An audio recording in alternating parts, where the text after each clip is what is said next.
On the Field, brought to you by Meyer, official partner of the Detroit Tigers. Good afternoon, Tiger fans. It's Bobby Skills with the Tiger from the Field Reporter here ahead of Game 3 here in Chicago on the south side with the White Sox rubber match. Tigers take Game 1.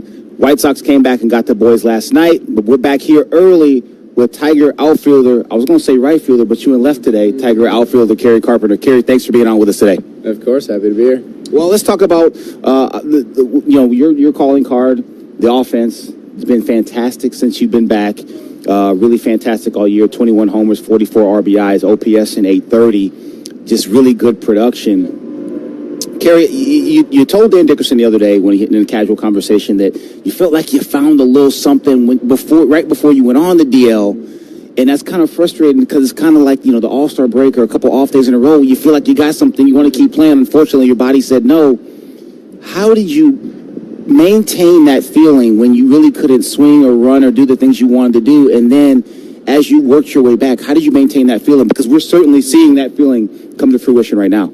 Yeah, well, for me, it's all about kind of what I'm trying to feel when I'm up, in the game is the real difference maker, is what I can, that's going to be whether I'm good or not. Right. I can tell that. But that translates into what I do in the cage and what I need to feel and the cues that I use for my swing or for whatever I'm trying to feel. And so, yeah, I figured it out, the right adjustment to make, because I was trying to find it for a while and was struggling there for a while, and then found the right adjustment to make, and then a week later went on the IL. And so basically I was very blessed during that time to actually be able to swing, because my the injury wasn't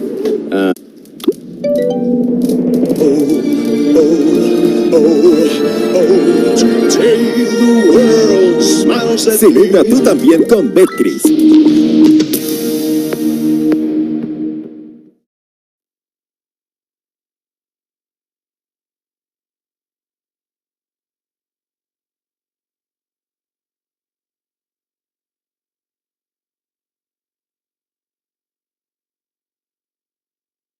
This is going to be one of those games that you're going to have to fight the elements. Wow!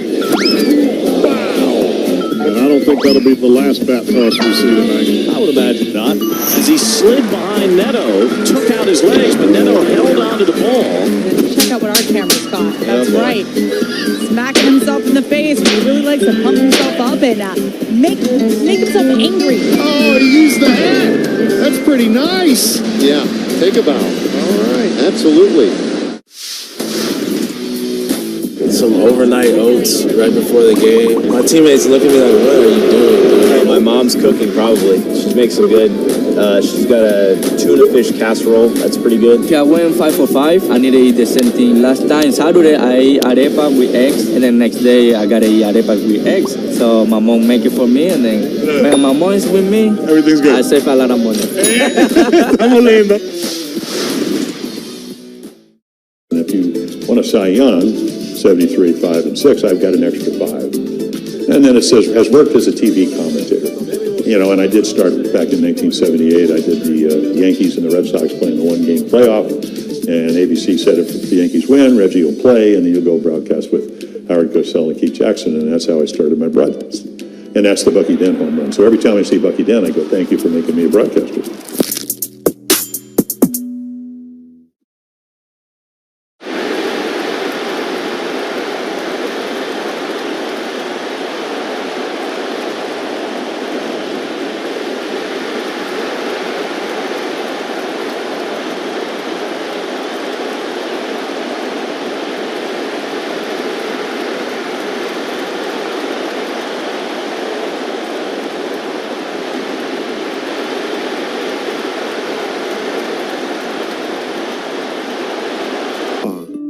At Jack Dimmer Lincoln, the all-new 2025 Lincoln Navigator has arrived.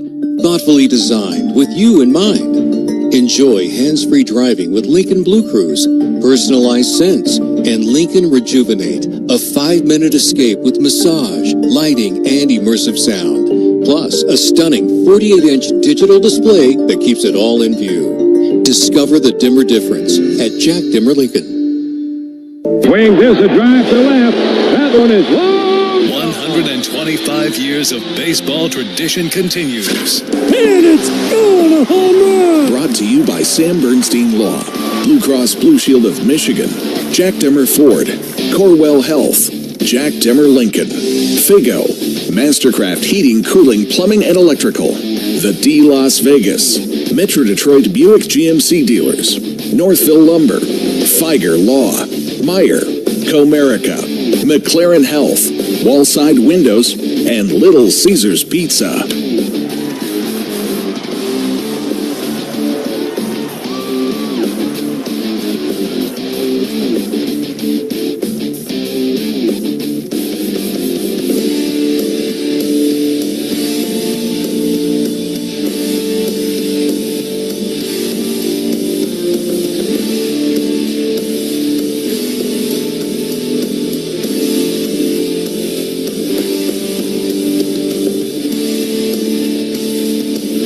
It's time to play ball with the call of the game from the Metro Detroit Buick.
Well, we had a special guest on the field before the game today, Pepe the Penguin. Pepe was a little cranky today. If you're at the ballpark with your kid, what's most important? You got to get snacks for Junior. This is a rare father-son first base coaching combo. Well, after Dinger put up a sign that said, "Mrs. Met, call me," Mrs. Met has her response. That hit my bat. That was a foul ball I want to hit. He was trying to stay in the hit. See, look, he said foul ball, foul ball.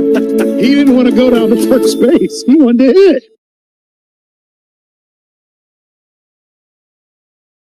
Luis Robert Jr.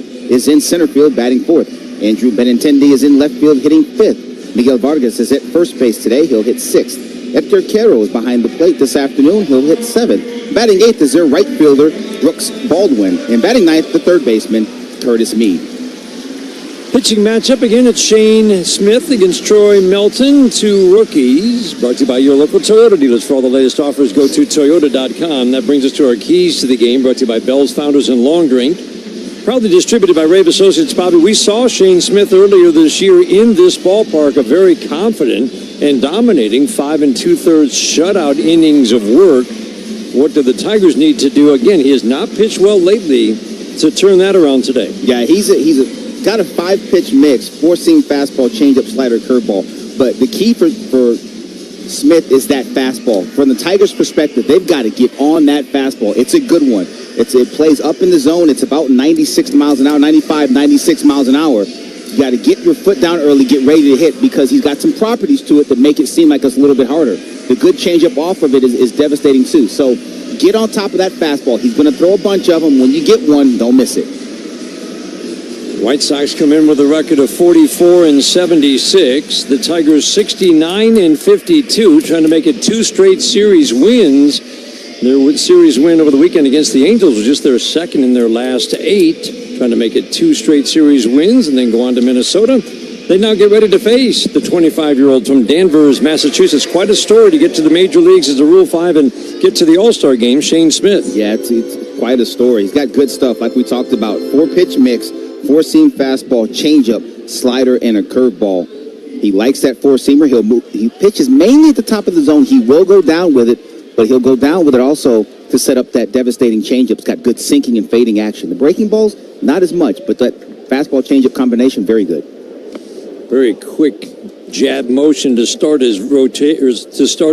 The first pitch is a fastball outside at 97, and we are underway here at Guaranteed Rate Field in Chicago. So glad to have you along. Beautiful sunny day, not a cloud in the sky. Let's start right there, the weather report, because it's been a little soggy the last couple of days. Fastball misses quickly, 2-0 on Cold Keith. Game time weather brought to you by Clean Express Auto Wash, the official car wash of the Detroit Tigers. Fast, easy, clean, and free vacuums. 2-0 pitch, fastball sails away. First pitch brought to you by McLaren Health, the official healthcare system of the Detroit Tigers. Not a premium strike thrower. This White Sox staff leads the league in walks. There is some swing and miss with his stuff. 3-0 fastball entered third for a called strike. Dan Bellino is our home plate umpire today. Brian Honora at first, Mike Estabrook at second. The crew chief, Laz Diaz, is today's third base umpire. Left side of the infield shifts to the right. The outfield plays Keith to go the opposite way just slightly. Beauty of a curveball. Drops into the middle of the strike zone at 83. And the count is now full. Colt Keith hit a 3-run bomb in the game last night, deep to right center field. Night when the ball wasn't necessarily traveling. 3-2, swinging a fly ball, right center field. This one's deep, going back Talkman, and he'll make the catch onto the track in right center. Another good swing for Cold Keith. Good running catch for Talkman. Had it all the way. One out here in the first. Yeah, sure was. That was another curveball backdoor. Caught too much at the plate. Colt Keith put a really good swing on that pitch. Unfortunately, Talkman was right there for Colt Keith and the Tigers, but that's what Smith will do. It's mainly fastball, curveball changeup to lefties, fastball slider change to the right-handed hitters. That was 103 off the bat, off the breaking ball. Sinker for a strike, outside edge to Gleyber Torres. His bat's been quiet in this series. That usually means one thing. If his bat's been quiet for 2 games, it's going to heat up. He's due. Smith's a big guy, works first base side. Little soft chopper to second base, charging, fielding. Sosa flips to first to get Gleyber Torres. It is the exact same lineup for manager Will Venable as we saw yesterday. Don't see this very often. Only swap is Caro for Teal behind the plate, but the lineup 1 through 9 is identical. That's a rarity. Infield behind this righty. Meade at third, Montgomery at short, Sosa at second, and Vargas at first. Benintendi, Robert Jr., Talkman from left to right. First pitch, curveball away to Kerry Carpenter. Interesting delivery for Shane Smith. So he's over first base side of the rubber, stands at a slight angle to home plate. He doesn't really step back and go into his motion. He kind of takes a little jab step back and then lifts the leg, herky-jerky, very quick. And then to home plate at 97, Carpenter takes a strike. Yeah, and that leads to some of the deception, Dan. You talk about some of the properties, the different things that can make a fastball seem like it's faster. That's one of them. When you have that really quick, herky-jerky delivery, the normal markers that you have as a hitter to get ready just aren't there because he goes so quickly. 1-1. Fastball rides up and in, the good hitters count for Kerry Carpenter. You know, in addition to that, he gets pretty good extension down the mound. So literally the ball is being released closer to you than most guys, well above average on his extension. Carp calls time, digs back in, windmills that bat around once, twice, cocks it tight over the left shoulder, swinging his line drive into left field. It's going to drop for a base hit in front of Benintendi, who plays pretty deep. Good, nice chat with Kerry Carpenter today. He's feeling pretty good at the plate, isn't he? He's feeling very good at the plate, and it's one thing you talked about before, and I mentioned it to him, just, you know, before he went on the injured list, the last time he went on, he was starting to feel really good. And the question was, you know, how do you continue to chase that feeling? How do you keep that feeling knowing you're going to be down for a while? Fortunately for him, the injury wasn't severe, so it didn't prohibit him from swinging.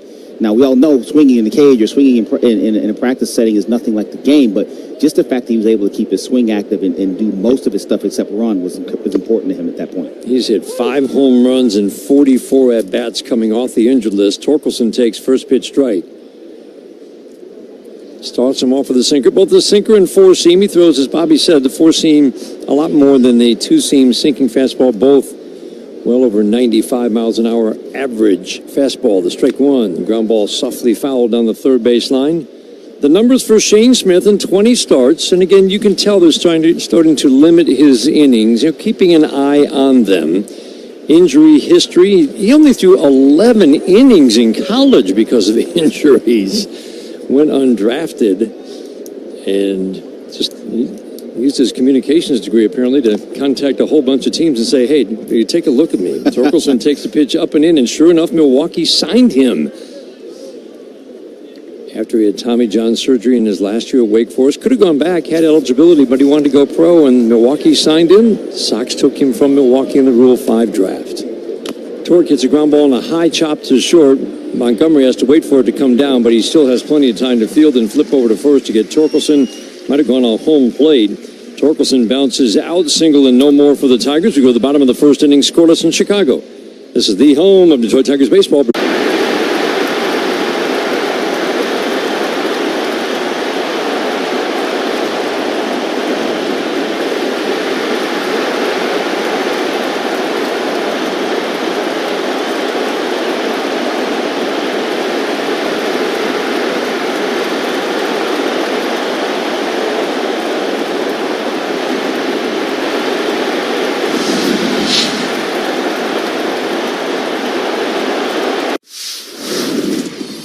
The name of the business is Legacy Catering. We all were talking about how Mom taught us all how to cook. She was a cook at the public school system for ages. So we all started cooking with her, so we decided, to do the business, so we want to figure out what we're going to call it. So we said, let's cook in honor of, our mother. So that's what Legacy came in. And just remember that Legacy Catering is about people. And this is what barbecuing is all about. And this is why we love it.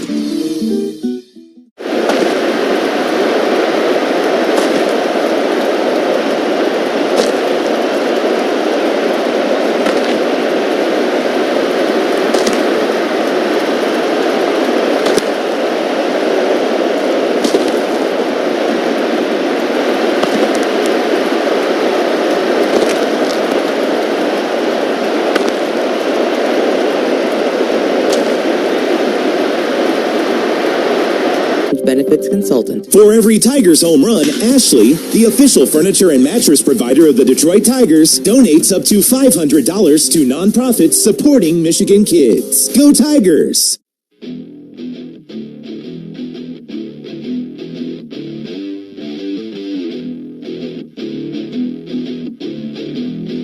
First inning today is brought to you by Rocket Mortgage. Own the dream. No score. Bottom of the first inning. First pitch hit foul past the Tigers dugout. Mike Talkman at the plate. The White Sox facing the 24-year-old native of Newport Beach in California. We love watching this guy pitch. Troy Melton. Third major league start. The strike one. Curveball up and away. Yeah, great fastball from this young man, Troy Melton. Short arm stroke. Four-seam fastball, two-seam fastball, slider, cutter, split, and a curveball.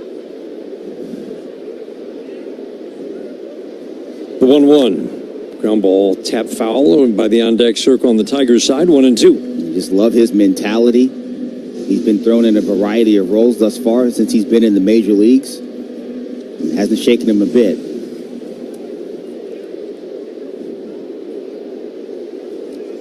The 1-2. Soft tap foul on the ground again behind home plate. He showed us a lot in that first start in Pittsburgh. He was down 5-0, 10 batters in, and just given up a grand slam. And it could have snowballed. It could have got out of control any kind of different ways, not throwing strikes, but he kept pounding the rock. Swinging a foul straight back. Fastball up can get swing and miss. That's what that was. He kept going after it, and that, for me, it showed me about the kid. I wasn't worried about the stuff at that point. The stuff he had flashed really good. He just made some poor pitches in the middle of the plate. 1-2, fastball got him. Oh, that's a beauty. It's amazing when you see hitters complain and Talkman's body language like, oh, come on. That's a ball's width inside the strike zone. Yeah, that's called, I took that because there was absolutely zero I could do with it, and it just broke me right there a little bit. That's just a dart. Down and away from Kyle Teal. Just crushes that edge. Nothing you can do about that, big boy. And that's what we get excited about this arm. It's It's one of the more impressive power arms that we've seen come up through the Tigers system. From the right side, swinging a fly ball softly into right field on an 0-1. Perez will come in and make the catch. Sosa's had a solid series. Flies out to right field. Today's game brought to you in part by Northville Lumber, the official lumber yard of the Detroit Tigers radio network. But just in terms of the power, the two types of fastballs, the swing and miss. Fastball up, the swing and miss slider. He came up with big swing and miss rates and strikeout rates to go with a low walk rate. He's always had low walk rates, but Bobby feels like this year the command within the strike zone has improved. That's the difference, and that's the difference. That's why you see guys make those quick jumps to the minor leagues. Curveball has popped up softly to third base. Cole Keith in the foul territory will make the catch. Little baby pop-up just beyond the third base coach's box in foul territory. Keith makes the catch. Colson Montgomery, dangerous lefty, pops out. And it's a nice quick 1-2-3 first for Troy Melton. 1 for 3. Pinch hit last night, struck out. Swinging a foul off his leg or foot. He goes down in that right-handed batter's box onto his back for a moment. Holds his left knee as he gingerly gets up. Assistant trainer Kelly Rhodes out to check on Javi. Yep, just above the shin guard, of course, on the left leg. So below the knee and right off the shin. And he's going to need a minute. Oh, man. That's the worst. That's a two-seam fastball that was probably belt high. We talked about the movement, the horizontal movement on when that one was a little bit flatter and just kept chasing in. Javi makes contact, and there's only one place that's going to go, and that's right on your leg. And you just hope it gets low enough on that shin guard, and of course, inevitably, it never does. Those are not fun. No. That's shin bone. A ball off the shin bone. I've got a knot on my left leg to this day, right now. From a foul ball. Jeez. Now, if you're a pitcher, you go right back in there, don't you? You absolutely should. There's no friends in this league. The 1-1. Changeup bounces. Javi's hitting .265, 11 home runs, 47 RBIs. Yeah, the bat has cooled, but that's... You're going to take this production if you can continue to get a 700 OPS out of Javi Baez. 2-1, line drive, base hit over short because we've seen a lot of that this year. That's a 97-mile-an-hour sinker. He did go back to it. And Javi, after fouling that pitch off his shin, it's a rope into left field. Yeah, he did, but Javi got fortunate. He wanted that ball outer third. It ends up tailing right over the middle of the plate. And Javi roasted it in the center field. That's a good swing from Javi Baez. It's at bats like that make you think, all right, he's not going to walk. Right. But he's made some solid contact. He's punishing mistakes, and he's hitting fastballs. All things he didn't do last year. Fastball up, swing and a miss for Trey Sweeney. Lefties, righties, both low average against Shane Smith. The difference, they walk at about the same rate. The difference, lefties definitely have more power against this righty. Very low power numbers against for right-handed batters. Trey Sweeney swings and pops it up. Montgomery at short, a step onto the outfield grass, waves his arms, makes the catch. Sweeney pops out. Tigers get a single for the second straight inning with 2 outs and no more.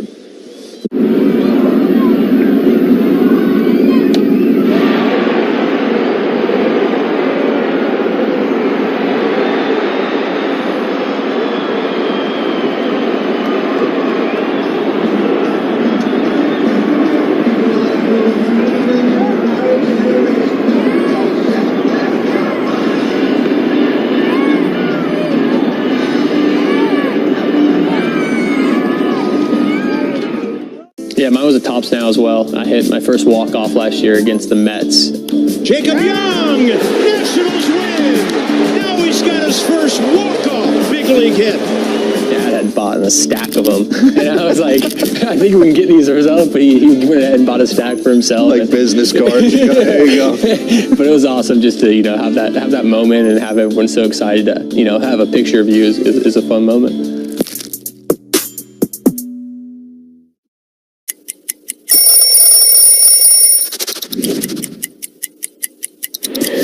AAA, and right before the game, they said, no, you got to stop. You need to hurry up and go to Cincinnati. You're about to go play a game there. You got 45 minutes till the game starts. So I get in my car and I start driving, and all I keep thinking about is, which jersey are they wearing that night? So when I get to the locker room, I see my jersey hung up, and love the white jerseys, just the stitching on it, the old school feel to it.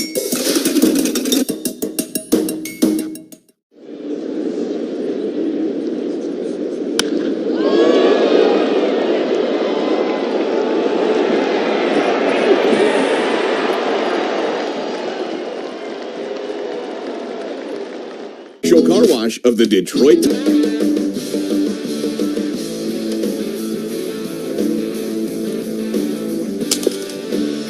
Luis Robert Jr. leads off for the White Sox. Bottom of the second inning, 1-2-3 first for Troy Melton. And he needed just 9 pitches to get through that first inning. Luis Robert Jr. takes a fastball strike. Now the strike one. Fastball sinks just a little bit. 4-5-6 hitters. Robert Jr., Benintendi, Vargas. Tigers have handled this part of the order, these 3 batters in this series. 1-1, fastball paints the outside corner for a called strike. Bottom third has been the problem spot. That's right. Last couple of days, Teo, Caro, Meade have been down there. They've done heavy damage. Luis Robert Jr. swings and misses at a four-seam fastball up. 1 for 9 now in this series. The slider gets a lot of swing and miss, and the fastball up gets swing and miss from Troy Melton. Yeah, that's perfectly executed right there. Started him down with the heater, finished him up. That's just a challenge heater. Go hit this. I don't think so. 1 up, 1 down, 4 up, 4 down. First pitch curveball snaps in for a called strike. Righties have hit 190 against Troy Melton. Lefties have hit 270, but not much power. Since he gave up those 5 runs first 10 batters, Benintendi takes a pitch in the dirt, 1-1. Benintendi's 1 for 7 with a walk in the series. Melton, the way he finished that game in Pittsburgh, 3 innings, just 1 run, has given up just 2 runs his last 15 innings of work. Benintendi takes a fastball down, including one of the better starts you're ever going to see from a rookie pitcher, a 7-inning effort against Arizona. That was a top 5 offense in the National League. And he dominated. Swing and a miss, 2 balls, 2 strikes. Mixed his pitches beautifully, no walks, 5 strikeouts, power stuff. He can hold that velocity, can't he? He can. It's easy cheese. And, you know, his delivery doesn't have a ton of effort to it. Short arm stroke, and he just comes out.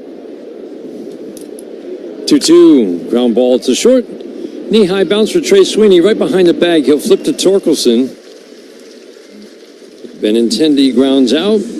Second inning brought to you by the Michigan Lottery. Try the new Tigers Instant Game Pull Tab 2 online games. Injury report brought to you by McLaren Health, the official healthcare system of the Detroit Tigers. Hoping to get some word during this week about Parker Meadows and when he might start a rehab assignment. Quad injury. He was just starting to heat up when he got hurt. That's a bad... Don't forget about Parker Meadows, the finish that he had last year. He's just not been able to get that bat going yet. Vargas takes a fastball strike. And the strike one. Going away with a sinker, 1-1 on Miguel Vargas.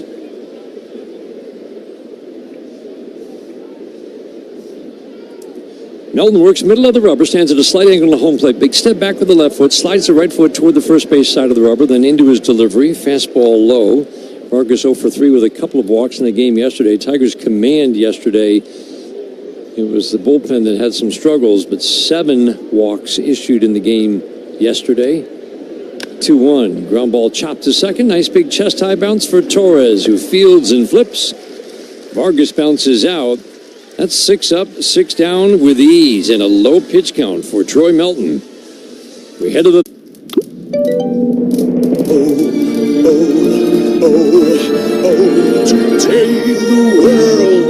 Celebra tú también con Betcris.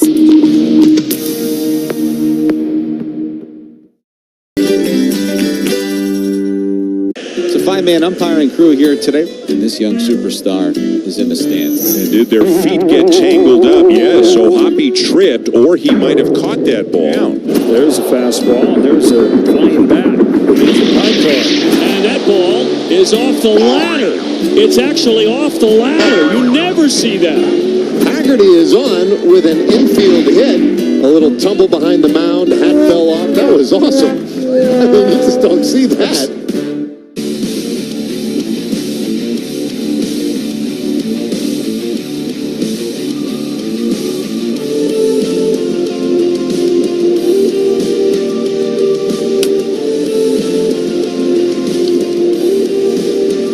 Today brought to you by Mastercraft Heating, Cooling, Plumbing, and Electric. For fast service and the best price, choose Mastercraft. Jake Rogers leads off. No score, third inning.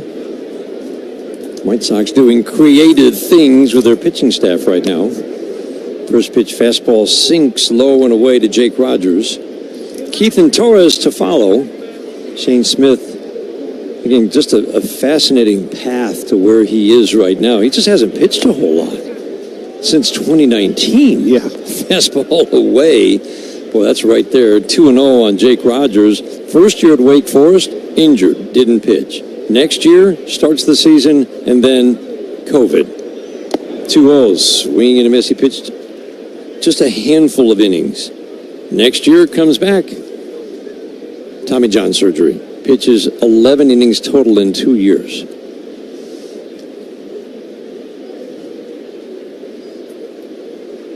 The 2-1.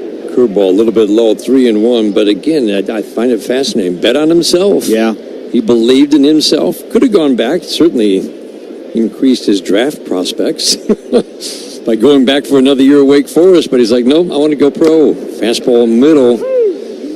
Milwaukee took a chance on him, but a little bit. He was still rehabbing in 2022. They signed him in 2022. Pitched 60 innings in 2023, 94 last year. Fastball away. Good trip to the plate for Jake Rogers. We do need to see a little bit more of that. Tigers 13 games with 13 walks, 13 walks in 3 games against the Angels over the weekend in Detroit. Now just 4 walks in the first 2 games against a team that walks more than anybody, the White Sox. We talk about it, Bobby, because it is important to just get traffic on the base paths, right, and get the offense gets the energy from the base running that we see, which remains at a level that hasn't been seen in the major leagues in 50 years. Keith takes a pitch away, ball 1. We're not going up looking for walks, but it's about a little better plate discipline and the swing decisions you are making. The 1-0. Fastball away, 2-0 on Colt Keith. Yeah, and that's really what it is. You make solid swing decisions. You're on time with delivering your swing. You're going to impact the baseball. You impact the baseball, then they're going to be more careful early in the count. So you get yourself in plus counts, whether it be 1-0, 2-0, 2-1, what have you. That's when you end up getting your walks. They keep picking. Next thing you know, you get yourself on first base via the wall. Keith swings, fouls it out of play. But it is not the case of going up there. Okay, listen, fellas. We're not walking. We haven't walked lately. You guys make sure. You go up there and you take a couple pictures. Next thing you know, you're strike 1, right, strike 2 before you can blink, and that's when you rack up the 10, 13, 14, 15 strikeout games. So it's all about when that ball comes in the hitting zone, let it eat.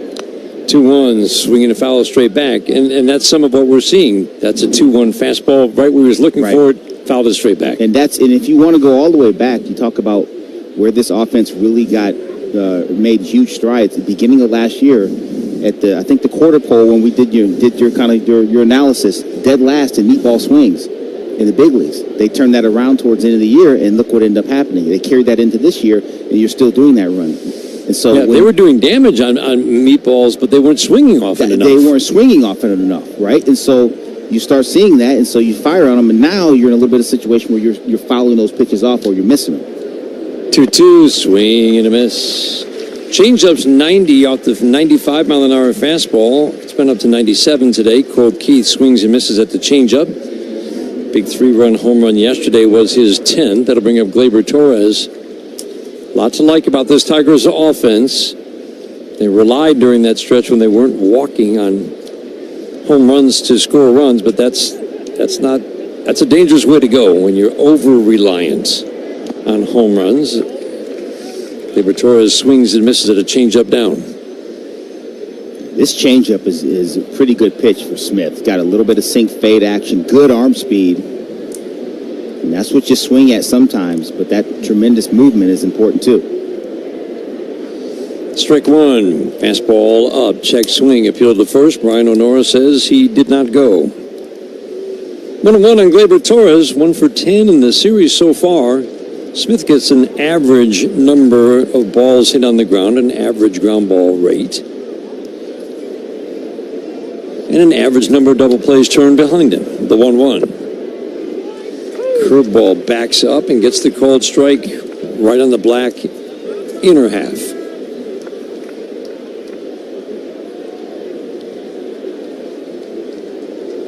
Working way over on the first base side of the rubber. Second baseman Sosa shades up the middle. Straight up at short for Montgomery. 1-2. Swinging a fly ball right field. Deep but playable. Baldwin goes back and makes the catch. Step in front of the warning track. Torres flies out. Tigers have had a base runner each of the first 3 innings, but have not yet put any pressure on Shane Smith. Terrific start, as we mentioned. Through 13 starts, he had a 2.40 ERA. He was working 5 and 6 innings almost every single start. One of those starts, terrific 5 2/3 of shutout work against the Tigers. That was in early June, and then he really struggled right after that. He's only gone 5 innings once in his last 7 starts. Kerry Carpenter takes a fastball away. Again, part of it is they're watching his innings. He's already logged more innings this year than he did last year in the Milwaukee farm system, mostly at Double-A. Last 7 starts, he's given out 27 earned runs in 28 innings on 29 hits. They'll flip over to first, and then you look and you see, well, his last start was in Seattle against a hot Seattle team, and he was outstanding. He was outstanding. So whatever struggles he may be coming out of it. 8 strikeouts against that Seattle team in their home ballpark. 1-0, ground ball to first, foul. Vargas fielded it foul, and then came back and did the wide receiver thing, stood on the other side of the line. What if I did this? Yeah, he got 2 feet in. Had a little friend with Brian O'Nora down there at first base. Who was it? Jonathan Scope, who used to do that at first for the Tigers. Yeah. Did I get my feet in? What do you mean? My feet were here. What are you talking about? I fielded it there, but my feet were in when I caught it. Carpenter singled first time up. Swings, fouls this one out of play. We did see that last night. Some misses on fastballs middle. Yeah. And again, some of that has to do with the deception and the properties of the fastball, but it was noticeable last night. Yeah, and that swing right there, Kerry Carpenter, fastball down the middle, 95, and that split the heart of the plate. He doesn't miss those. There's something in that fastball that's just, it's making it a 6 to 8 inches faster than it really is. And he throws that glove at his front side, his glove comes at you, and then that quick arm right behind it. 1-2, swing and a miss, fastball at the belt. Carpenter strikes out, couple of strikeouts, 1 on the changeup, 1 on the fastball here in the third. That's 4 strikeouts for Shane Smith through 3. We go to the bottom of the... Interrumpimos este video para recordarte que puedes endulzar tu día con una dulcerapia de la lechera.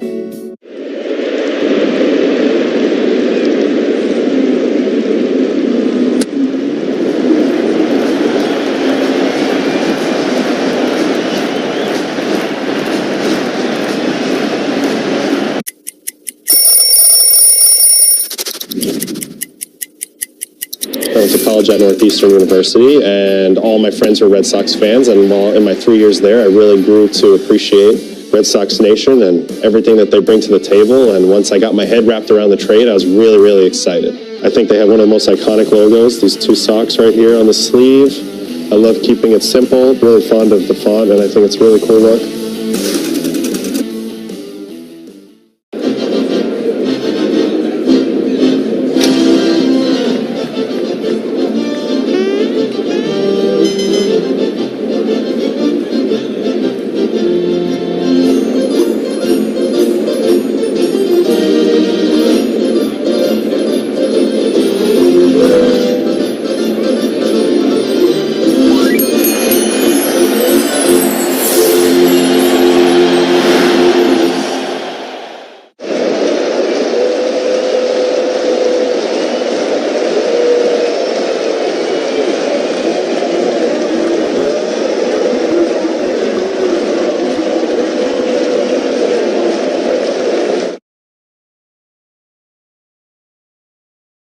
Stay in the game with quality care at McLaren.org.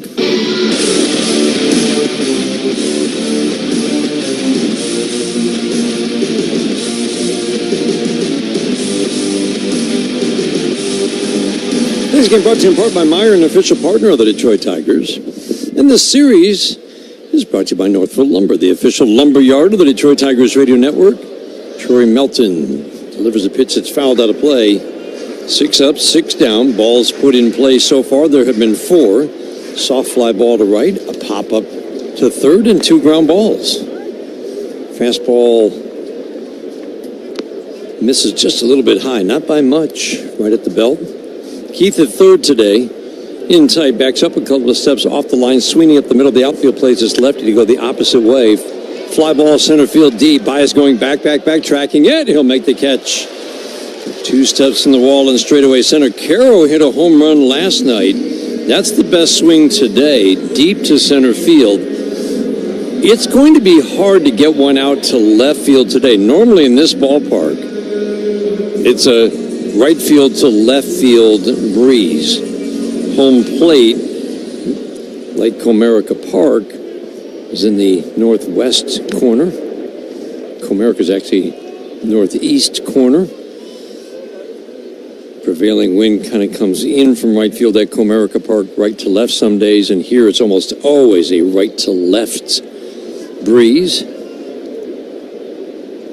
Talking with Billy Carambellis about this earlier today. They could have oriented this ballpark so that you were looking, I don't know, one of the prettiest skylines in the country in downtown Chicago, but it was more important to have the same address apparently as Comiskey Park. Come on. Brooks Baldwin takes a pitch away. Billy Carambellis is a fantastic engineer. This is the story. Billy's got it. And I am not calling him a liar, but come on, man. Torkelson fields a ground ball out the bat of Baldwin, makes the play unassisted. So you're believing it, but it's just hard to believe. That's what you're saying. I believe it because I believe the man who gave it to us, but I can't believe that, man. You don't want to look at that beautiful skyline of one of the finest cities in the world. Why else would you do it? But you want to have the same address. You don't want UPS and FedEx to get confused? What are we talking about here? Billy's going to have to provide the next layer of that part of the explanation. Our local historian. The old Comiskey Park right across the street. Strike 1 to Curtis Meade. Slider misses low and away. 1 ball, 1 strike. And that's why.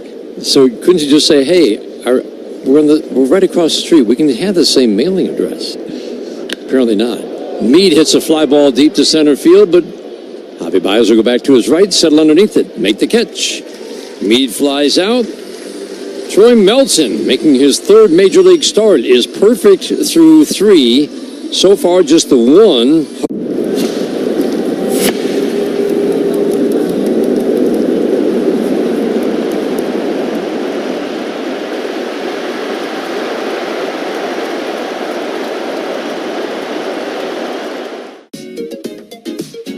Well, this is the World Series card. Everybody said, what's it going to be to pitch against Sandy Koufax, who's a dominant pitcher. I said, I hope I don't embarrass myself. And I didn't. Pitched my first shutout ever. We won 6-0, and my parents were there. My mom was afraid of heights, so she was in the upper deck. She had to come down and trade seats with somebody so she could actually watch her 20-year-old son pitch a shutout in the World Series.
to nonprofits supporting Michigan kids. Go Tigers!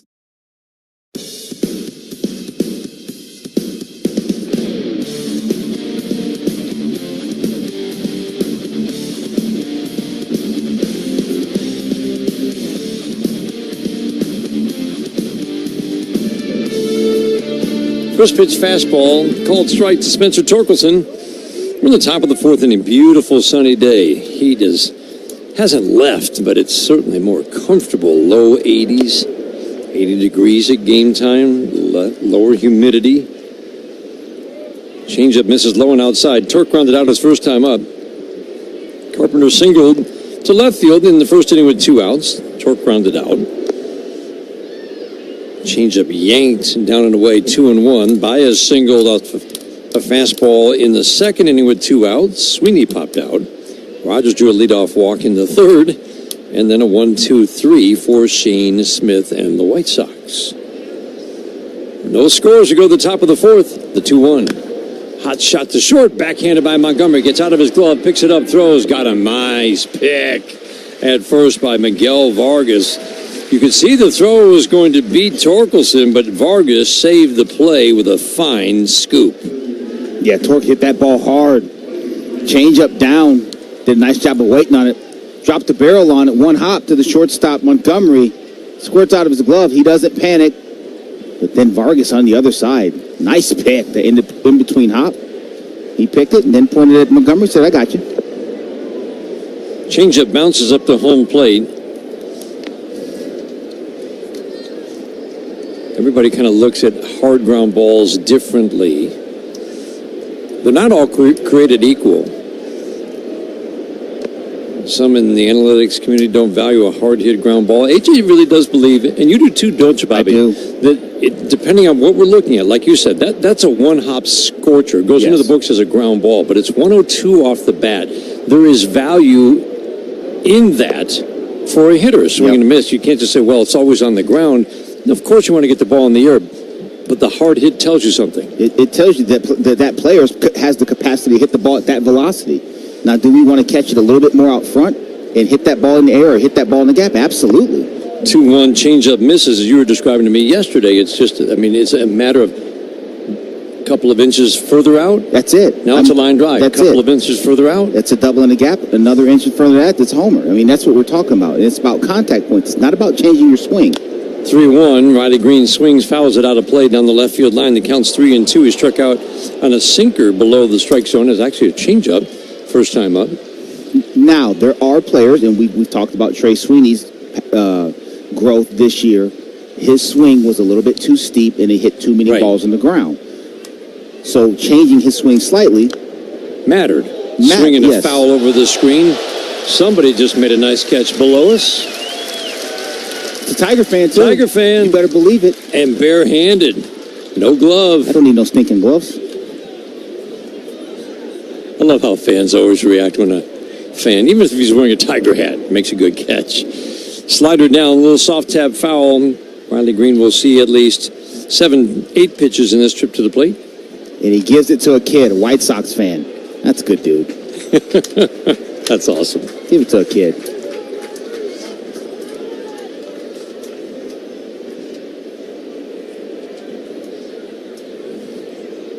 Smith, first base side of the rubber, the jab step into his motion, line drive on one soft hop to third. And fielded by Meade, he'll flip it over to Vargas at first. 2 up and 2 down on 2 ground balls, 1 softly hit, 1 hard hit. But just to complete the thought, Bobby, sometimes if you're hitting a ton of balls on the ground and maybe you've hit some hard, it is a sign that your swing path, there have to be changes made in your swing. Yeah, absolutely. And I'll rewind back to earlier last year. Everybody's like, what's wrong with Riley Green? Hitting a bunch of ground balls. Nothing was wrong with his swing. He just had to catch the balls a little bit further out front, and we saw what ended up happening the rest of the year.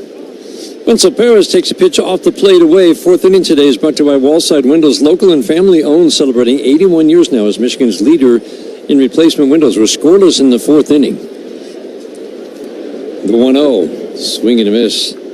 That was a out pitch for Smith against Perez. First time up, breaking ball down below the knees. Today's game brought to you in part by Blue Cross Blue Shield of Michigan, ready to help. Left side of the infield shifts to the right, the outfield straight up. They don't move a whole lot here in Chicago. 1-1, swinging a foul tip to the glove of the catcher Carroll on a fastball. Montgomery at short, right up the middle. Sosa at second base shades a couple of steps toward the hole. The 1-2, up and away. Not a cloud in the sky. Strong breeze continues to blow directly in now from left field. The 2-2 bounces up to home plate. Tigers took game one. Torkelson's home run in the ninth inning broke a 1-1 tie. 1 hour rain delay, and then the Tigers closed that one out. Yesterday, Jack Flaherty started strong, but then a 5-run fifth inning knocked him out of the game. It was all singles, but couldn't put away a few batters after getting ahead 0-2 and 1-2. The 3-2, up and away. Talk about the outfielders here not moving a whole lot. This is one of the smaller outfields in baseball. Someone did a measurement of the square footage of all outfields in baseball some years ago, and most of those have not changed. Tigers had the third most square footage, even with the fences coming in, third most square footage. And I always like to compare it when the Tigers play Cleveland, that's the smallest outfield, how much of a difference it is, swing and a miss. Cleveland, it's basically a picture of football field, goal line to the 20-yard line, sideline to sideline. That's how much extra square footage there is. That's incredible. At Comerica Park compared to Cleveland. Well, Chicago is comparable. It's 80% of that. So let's go to the 16-yard line. But again, that's how much. That's 8,000 extra square feet. And yet the two ballparks play pretty similarly, which is kind of crazy. It is. This used to be a launching pad, and it really hasn't been for a while. But it does hold down doubles, triples. Swing and a miss. Javi Baez chases an 0-2 up. Line drive single off a fastball first time up. Swings and misses, strikes out to end the fourth inning. A single base runner each.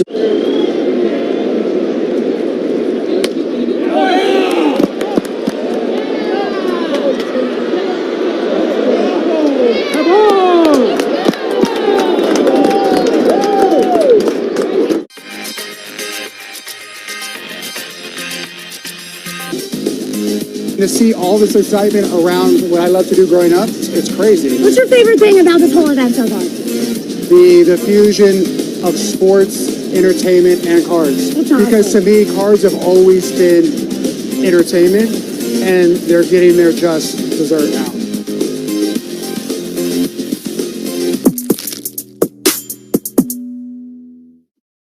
This time can't get it, and neither could the fan. Boy, guess we don't wear flip-flops.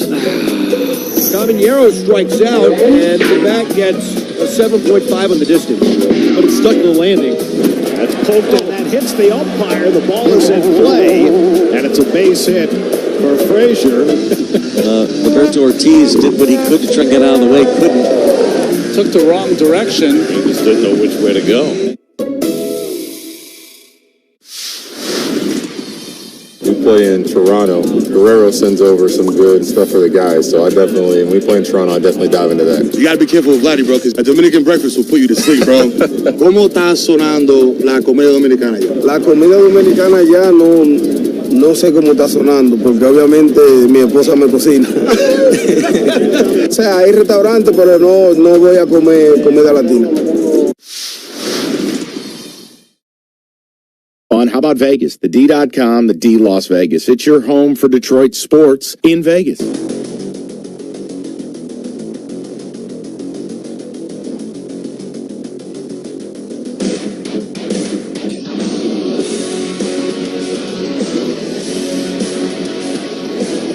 No score, bottom of the fourth inning. Strike one to Kyle Teal. He hits a splitter softly to second base. Kyle Teal. On an 0-1, grounds out to start the fourth inning. 10 up, 10 down for Troy Melton. Let's pause for station identification. This is the Detroit Tigers Radio Network.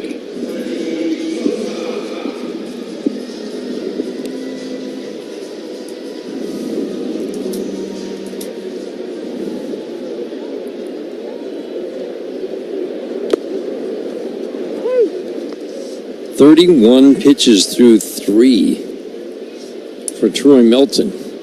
First pitch strike to Lenin Sosa. Working quickly, the strike one, swinging a pop-up foul and out of play. This replay brought to you every game by the Sam Bernstein Law Firm. When you need the right call made, 1-800-CALL-SAM. And pitch counts are brought to you every game by Rocket Mortgage. Own the dream. We don't know how long Troy Melton is going to go today. 5-inning start in his major league debut through 90 pitches.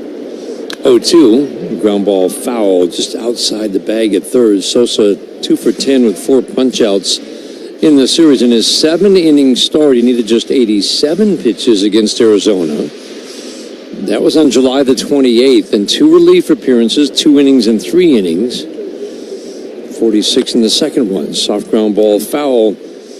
Bobby, I would think since he has been up to 87 and 90 pitches, the fact that it's been 2 weeks ago, and he's pitched twice in the 30-40 pitch range, what do you think? That drops his upper limit today, swinging a foul out of play, still 0-2 on Sosa. I think it has to. I mean, you're not, the question would be, so I was going to say 75, but what's the difference between 75 and 80? Right. I would say probably between, you can get 65, 70 pitches out of Troy Melton. You feel comfortable with that. You don't want to stretch him too far, even if he's throwing the ball well. 0-2. Slider bounces. 6th pitch of the at-bat is ball 1. That's when you introduce, the possibility of injury or all types of other things happening, but you got to be careful with him. Him keeping his pitch count down is a plus. It could stretch the outing out, but you're not going to go more than 70 pitches with him. 1-2, got him. 4-seam fastball, bottom rail. Sosa knew it. Beauty of a pitch. Third strikeout for Melton. 2 swinging. That's the first called third strike. 11 up, 11 down. Bobby, let's go back to the pitch mix. This is fascinating. You've got 2 types of fastballs, curveball, slider, and splitter. And he uses all of them. Ground ball to shortstop, backhanded down to a knee. Sweeney flips it over to Torkelson. We'll have to talk about that next inning because he's cruising right now. Yes, he is. 12 up, 12 down with a low pitch count through 4. Troy Melton. What else is going to happen today? Henderson's bat goes flying into the stands on a strikeout. That's not good right there. See Andy looking at it like, hey, not supposed to be doing that. Yeah, stick to basketball there, right? Oh, no catch. Love to get that one back. Alonso lost the bat as he flung at that high fastball. That's going to keep him up at night. Can't make that catch. You got to keep that clean, right? You got to catch that.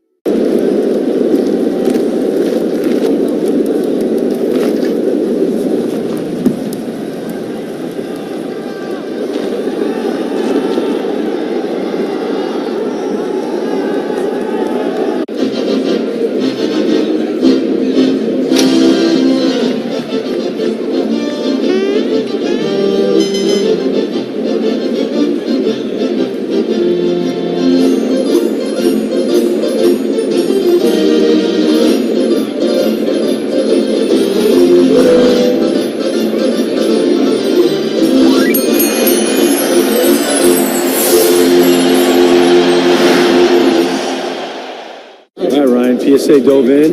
Do we have them graded? We do. This is the first set of graded cards from the 2024 Topps MLB Network set. I'm so excited about this. Now, they all have the same grade, or no? So one of us will be like the highest graded card. Could be. There could be multiple. So first up, we got Mark DeRosa.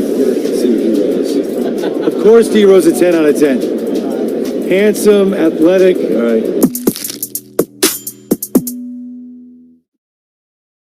Yo.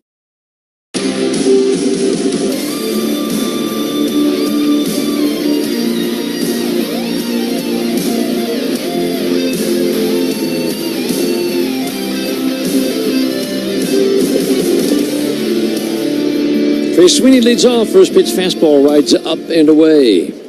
Sweeney, Rogers, Keith. Here in the 5th inning. Mead at third, right up to the edge of the grass. Rest of the infield back. 1-0. Sweeney, ground ball to second base. 2 hot skips to Sosa. He flips it over to Vargas at first. 1 up and 1 down. The The outs are coming fast and furious right now, and it's mostly on the ground for both pitchers. Neither one getting a especially high number of ground balls coming into this game, but both looking sharp so far. As we talked about it does feel like the Tigers have missed some opportunities on fastballs. Have to hit the fastball. Fastball at the belt for a called strike, 50-50 ball. Home plate umpire Dan Bellino says strike one. Jake steps back, double checks. Yep, was strike one. Gonna give that to my guy? That's fine, as long as I get it too.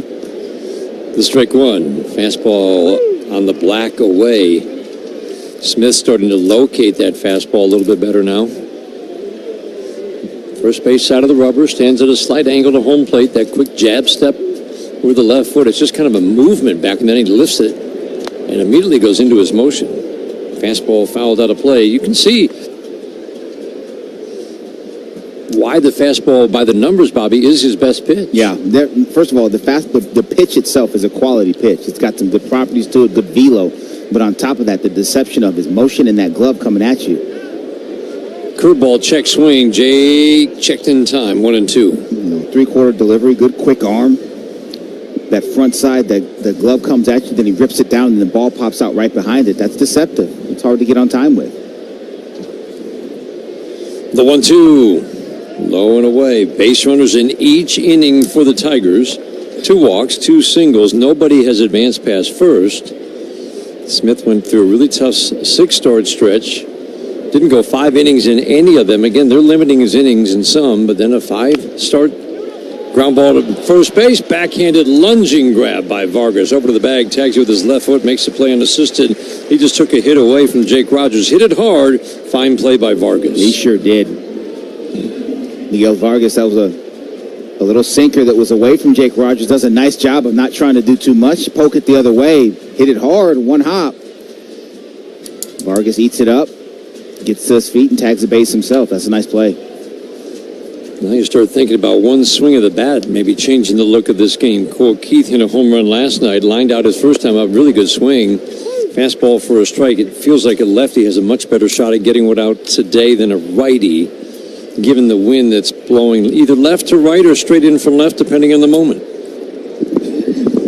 Strike one. Good take. Changeup has some really good action down.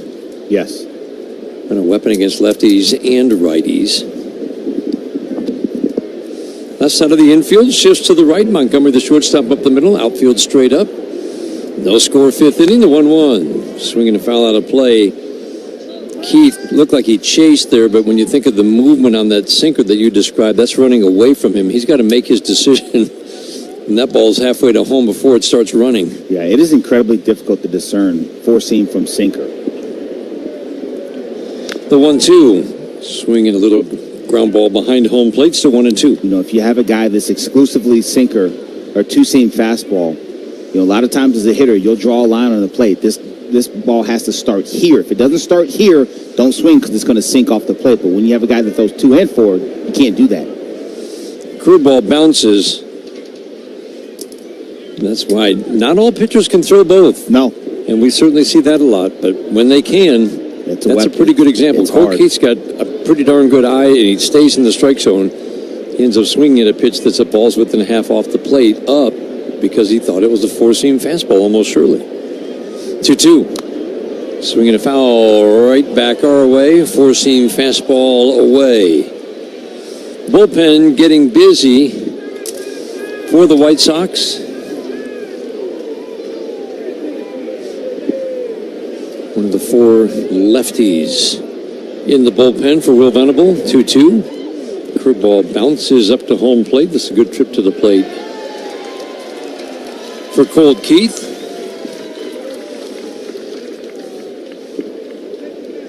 Martin Perez has joined this bullpen. We've got another lefty. He's getting loose. 8th pitch of the at-bat. Low and in. Really nice trip to the plate for Colt Keith. We saw that in that series against the Angels. He had 2 8-pitch walks. Yes. in a game against the Angels. Deep counts, too. These aren't just the 4-pitch variety. Like you said, 8 pitches, that means you're comfortable to a certain degree with 2 strikes. You can't be afraid to go to 2 strikes if you're a hitter. You're going to lose some of those battles, but Colt Keith won that one. Curveball has Torres turning out of the way, up and in. Quite a contrast in pitch counts. Shane Smith is approaching 90 pitches here in the 5th. Troy Melton's at 41 through 4. That's why the bullpen is busy for Chicago. We're scoreless in the 5th inning. Changeup misses low and away. 2-0 on Gleyber Torres. Tigers trying to get something started with 2 outs in the 5th inning. Carroll's going to go out to have a quick conversation with Smith. He's been good. Tigers have pushed that pitch count up. 5 base runners. None have advanced past first. Last 3 have all been on walks. 5th inning is brought to you by Figer Law. All they do is win. 5 strikeouts for Smith. Strikeout update brought to you by Carbliss, the official ready-to-drink canned cocktail of the Detroit Tigers. Carroll back behind home plate. Torres waiting on the 2-0. On the way. Line drive fouled on the 3rd base line. Nice play by the ball boy down there. It was a good play.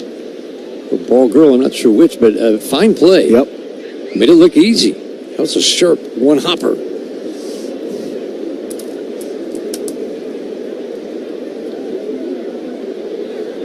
The 2-1. Fouled out of play. Fastball right at the belt. He's been very precise with the location when he's up. Yep. No, listen, you see some funny swings on fastballs, and you don't see that, especially from guys like Gleyber Torres very often, but you see it up and down this Tiger lineup. That gives you an indication of how difficult it is to pick up his baseball and get on time with it. Keith takes off, swinging a soft ground ball in between Mike Vargas and Anthony Iapoce. Post just leaned over. He got fooled off the bat. That's one of those, like, you get back to the pitcher, Dan, where the hitter's jammed or he gets off the end and the pitcher grabs for it twice. Post thought that ball was absolutely smoked right at him, and it barely got there. It was off the end of the bat from Gleyber Torres, but the way it was coming at him, he must have thought it was hit 100. Oh, that's funny. And he's protecting that knee, reconstructed knee from last year. Moving around better, though. He's moving right. It's showing today he can squat now. That's right, yeah. That's not a small thing. Knee replacement.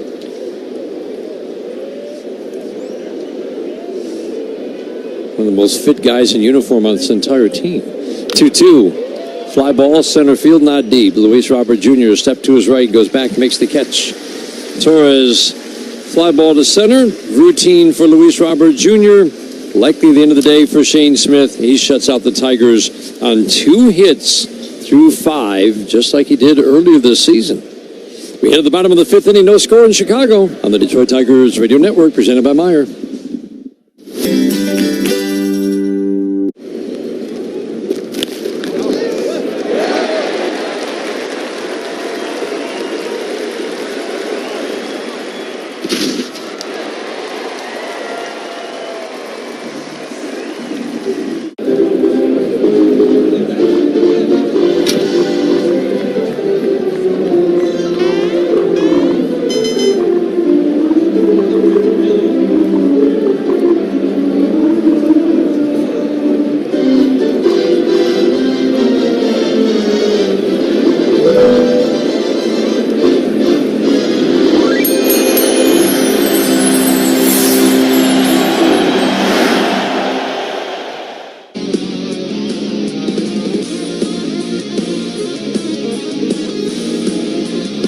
Luis Robert Jr. swings, fouls the first pitch off of the 5th inning over the screen down to our right. Troy Melton into his motion, the strike 1. Line drive, softly into the camera well on the 3rd base line. Luis Robert Jr. No balls and 2 strikes. Melton's just filling up the strike zone. Luis Robert, line drive, right center field. That's trouble. That ball is 1 hop up against the fence. Fielded by Wenzel Perez, and Luis Robert Jr. will cruise into second base. First hit of the game comes on an 0-2 pitch to lead off the 5th inning after 12 up, 12 down, hit the splitter. Yeah, it's good piece of hitting. Just a pitch that hung right there, off-speed pitch that hung. And Robert Jr., strong, hit that ball in the opposite field gap. Easy double for him. He's on with the leadoff double. One out, that brings up Andrew Benintendi. 1 for 8 in the series with the walk. Luis Robert Jr. has good speed. He's not an automatic to score from second base. First pitch, Benintendi shows bunt, pulls the bat back. It's a perfect fastball strike on the outside third. Keith 1 step behind the base at third, now creeps in another step. Sweeney up the middle, the strike 1. Swing and a miss. Just powered him. And located, too. That ball's on the outer edge, away. 96 miles an hour on that four-seamer. Melton checks Robert, the 0-2. Swing and a miss. Wow. What an at-bat for Melton against Benintendi. He just ripped the slider right there, and it was filth. He throws it right at that bottom rail. He's been nailing that bottom rail with that fastball. Excellent fastball command all over the zone. Been throwing the ball up, down. My. And then watching the replay. Yeah, Benintendi thought for sure he was getting a heater bottom rail there, and it just disappeared.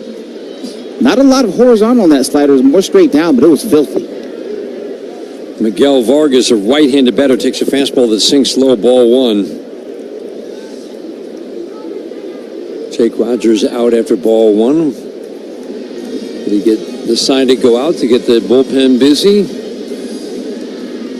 Unusual time to go out after what we just saw against Benintendi. It really is, and he's been working very quickly the entire time. I would imagine that came from the dugout. Hey, go talk to him.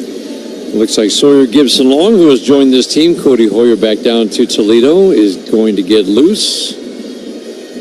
We speculated yesterday he might join this team. Maybe make this start. AJ said his role will be, well, whatever needs to be on a given day.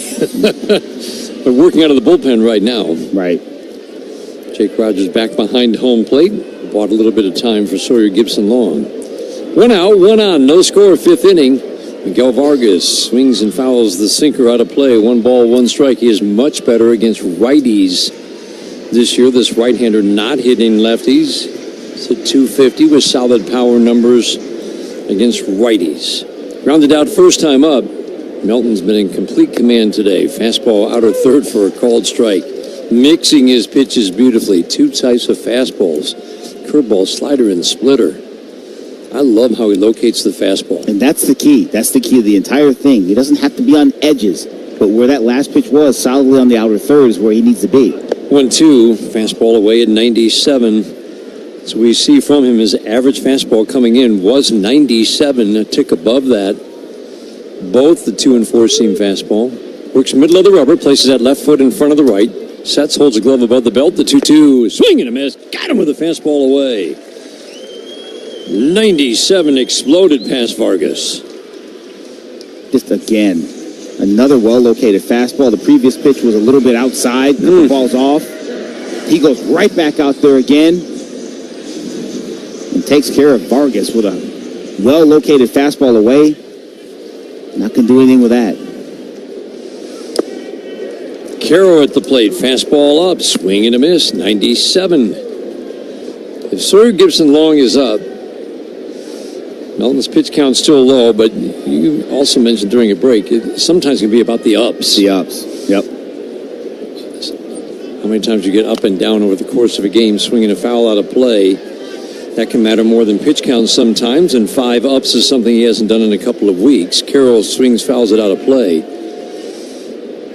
So I would say the Gibson-Long getting up to throw is a sign that this is probably the end of the day. He can finish it with 3 straight strikeouts. 0-2 the count on Carroll. The 0-2 pitch. Tight slider. Jake Rogers likes what he sees. Points the glove out. Heck of a take by Carroll. You really got to swing at that pitch, don't you? He had no chance. He was beat by it, so you just leave the bat on your shoulder and hope for the best. We've all been there. Switch hitter batting lefty. The 1-2. Swing and a miss. Went right back to the slider. If that's the end of the day, for Troy Melton. He just struck out the side after the leadoff double for Luis Robert Jr. He's walking to the other end of the dugout so he doesn't have to get the handshake from A.J. He's trying Hinch. to run from it right now. He's coming to get you, buddy. What a finish if that is the end of the...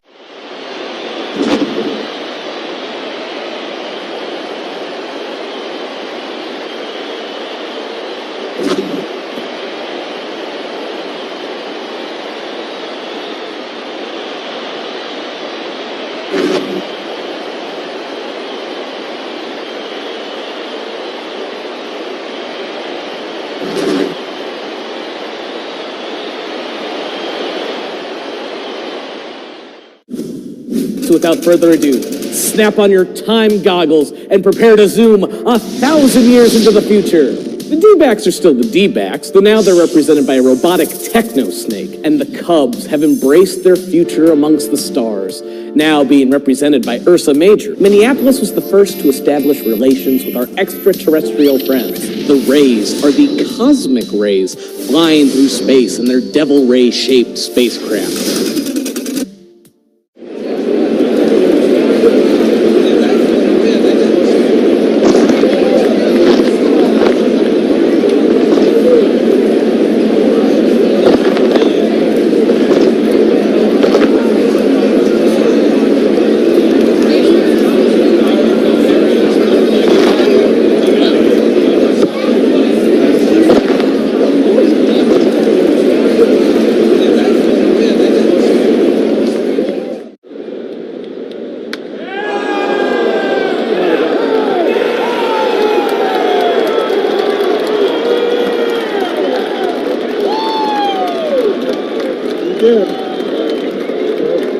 Is where your team is, and our home is right here in Detroit.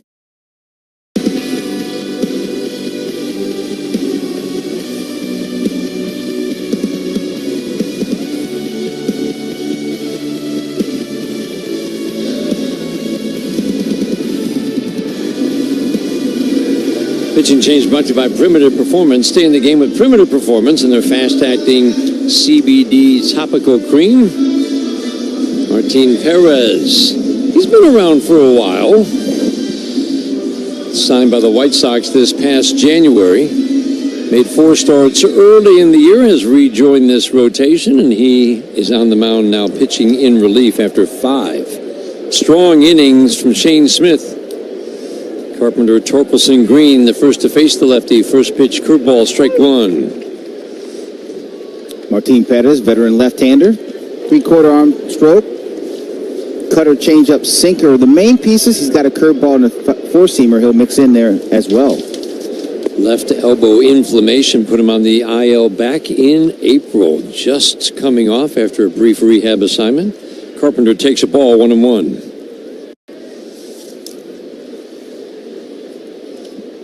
Carpenter has one of the 2 Tiger hits, the 1-1. Sinker away, 2-1. We saw Martin Perez. It seems like whenever the Tigers see this guy, he's tough. 6 1/3, 1 run on 4 hits earlier this year. That was in Detroit in April. Carpenter, line drive, base hit. Past the outstretched glove of Vargas toward the right field corner. Quickly over Baldwin to field it. Carpenter has to turn and hold. Second hit of the day. 2 line drive singles. Tigers trying to get somebody past first base. 6 base runners, 1 in each inning. Nobody's advanced past first. 3 walks, 3 hits. Spencer Torkelson will try to change that equation. Get some traffic on the base paths.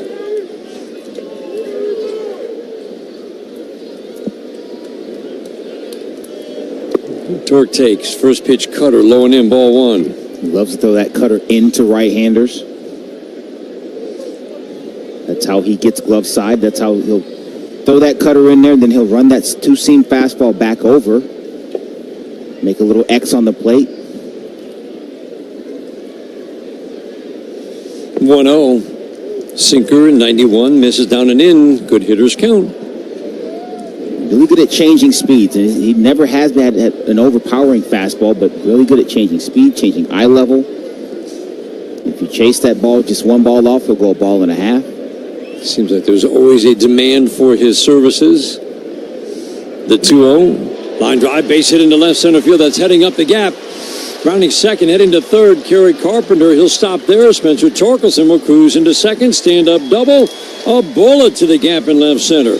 Tigers have runners at second and third. Nobody out in the sixth inning. Yeah, you talk about missing fastballs in the middle of the plate. That was a sinker that was up. Martin Perez wanted it down and away. He missed. Torque didn't. Pounds that ball in the gap between left center field. Robert cuts it off from getting to the wall. Doesn't matter. Torque's on second. Carpenter's on third. Second and third here with nobody out. Top six. Infield in tight. Meade, Montgomery, Sosa, Vargas. Montgomery, the shortstop, a step onto the grass, shaded up the middle. Right side of the infield, 3 steps behind the infield dirt. First pitch to Riley Green, swinging a pop-up, fouling out of play off to our left. We're perched above home plate, just to the third base side. Great vantage point. It's a good place to watch a ball game. It is. Got very loyal fans here on the south side. Not a lot of winning in recent years, and 19,000 yesterday on a day when rain fell all day. The strike one. Up and in. Almost hit. Riley with the cutter, 1-1.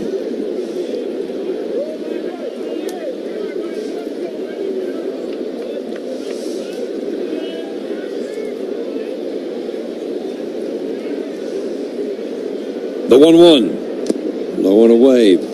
Perez has been much tougher on lefties throughout his career than righties, but last 2 years he's not really shut down lefties like he did in some seasons.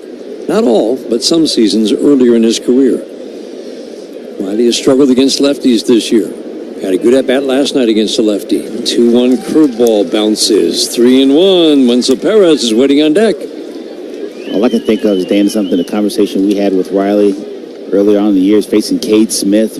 Similar situation. All he wanted to do is find a way to get that guy in from third base, and that's a good way of keeping yourself from trying to do too much in these situations. He just hit a home run, that's all. 3-1, low and away. Good wow.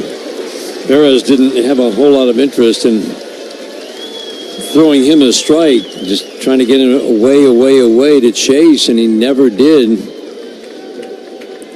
4 different rehab appearances for Martin Perez, 20 innings of work. I mean, it was solid numbers. Obviously, he was feeling ready to come back. I'm sorry, only 2 appearances. I was looking at his numbers from earlier this year. 2 appearances on a rehab start, so 6 2/3 after missing almost 4 months. And it feels like he's not as precise as we normally see him. No. The sharpness not quite there. He's trying to get Riley to fish right there. Carpenter the runner at third, Torkelson at second, Riley Green at first, bases loaded, nobody out. Wenzel Perez, consistent production from the right side, striding to the plate. 6th inning today is brought to you by the Jack Demmer Automotive Group. Go in and experience the Demmer difference. Today's game brought to you in part by Corewell Health, reminding you together we can overcome any obstacle, fight any battle. If you're wondering, by the way, Troy Melton did get the handshake. A.J. Hinch hunted him down. He got the hug. Perez ready. First pitch, swinging to miss. Cutter.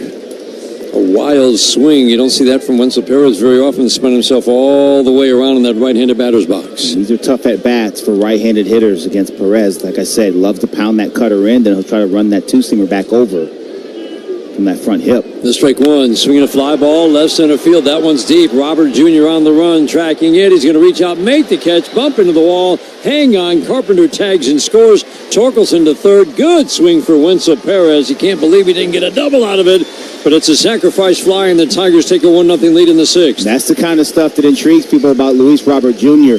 He got on his horse and flagged that ball down. That ball was hit hard off the bat of Wenzel Perez. Good job of getting that ball in the air to the outfield. You had one job right there, get that runner in from third, figure out a way to do it. He did that.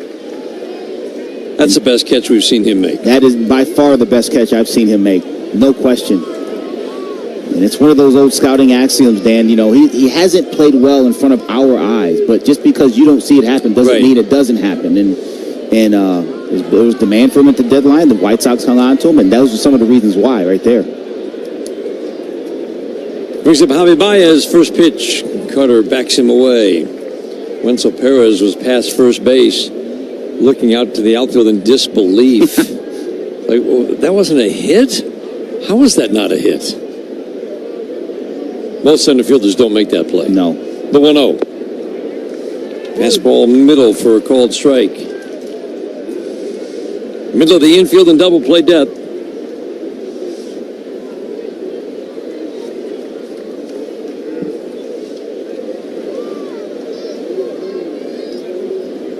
The 1-1. Cutter for a strike. Inner third.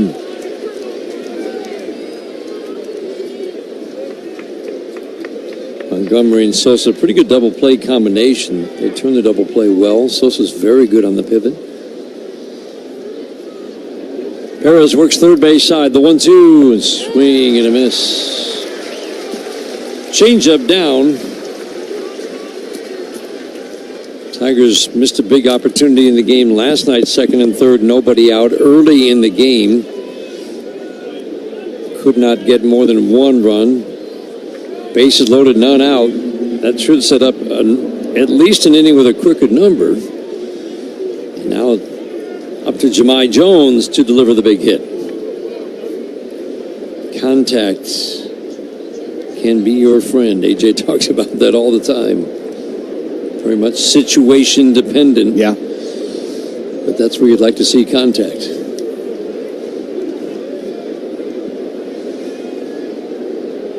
First pitch to Jahmai Jones, swinging a foul. He loves that cutter, as Bobby said, and every right-handed batter has seen the cutter first pitch. He throws it, 37% of the time, but right now that's his weapon of choice to these right-handed Tiger hitters. He'll throw it back door two away from him, get it to come back over the plate, and then use that changeup to sink it off the plate away from him, too. Torque at third, Green at first, the strike one. Swing and a foul straight back. Changeup off the cutter. Cutter's coming in, changeup fading away. Jones pinch hitting for Trey Sweeney is behind 0-2. And that's what makes this at bat difficult. You can go in with the cutter, try to get him to chase or pound something off his foot, or weak ground ball left side. Change up away, get double up there, you throw that cutter back door as well. The 0-2. Tried the cutter above the belt. Good take by Jahmai Jones. 1-0 Tigers. Tigers finally on the board.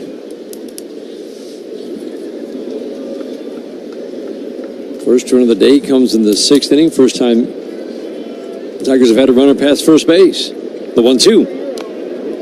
Swing and a foul. The trusty cutter. That was middle, but just enough movement at the plate to get it off the barrel of Jahmai Jones. And that's what, you're thinking, you're looking at the strike zone.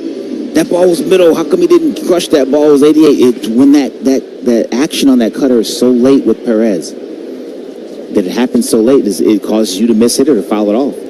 The 1-2. Fastball 91 up. Jones hitting .235 against lefties. It's .235 with power. He can draw a walk as well. He can work an at-bat against a lefty. 10 of his 16 hits for extra bases. Trying to deliver a big 2-out hit here in the 6th inning. 1-0 Tigers. The 2-2. Ground ball to third base. Waist-high bounce. Mead down to Sosa for the force on Green for the 3rd out. Jones bounces out. Tigers take the lead. Sacrifice fly. Could have been more, except for the fine defense from Luis Robert Jr. Perez gets the RBI. We go to the bottom of the 6th inning. 1-0 Tigers.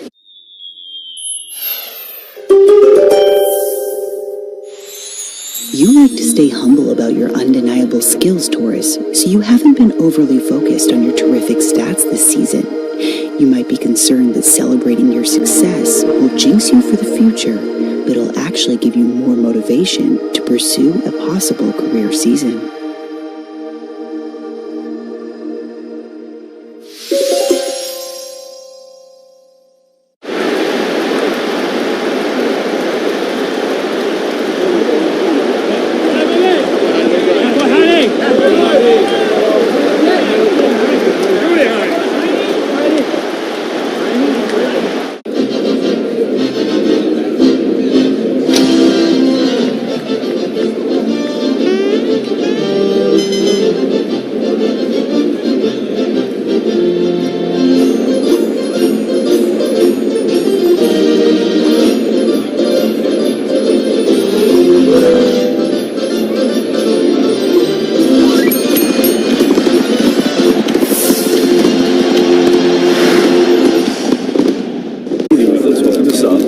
take a look at what we find. Looks like we've got Lauren Shahadi. Animation is great. We got Robert Flores, one of the stars of MLB Central with Lauren Shahadi. Then we got Mark DeRosa. Look at that. He looks like Superman, does he not? Right? He was when he was with the Cubs. Harold Reynolds looking ripped in a tracksuit in Studio 42. There I am. The hair's all. I know this guy. The official car wash of the Detroit Tigers.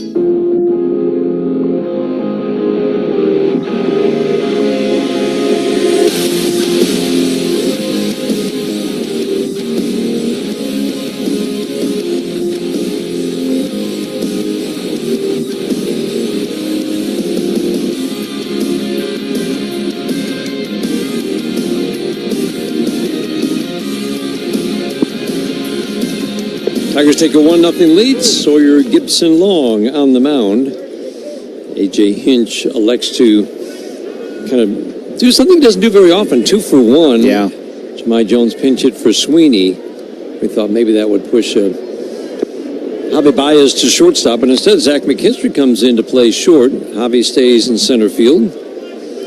Baldwin swings and misses at the 0-1, quickly behind, no balls and 2 strikes. Good to have Sawyer Gibson Long back.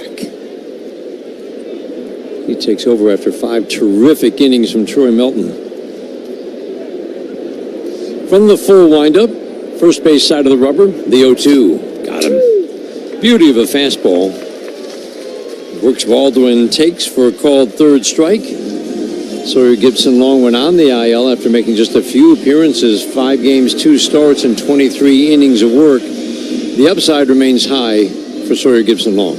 It does, and he's a different look. A little bit lower arm swing, a little bit lower arm action from Sawyer Gibson Long. Good command, throws the ball in the strike zone. Multiple pitches he can hit for strikes and throw below for chase.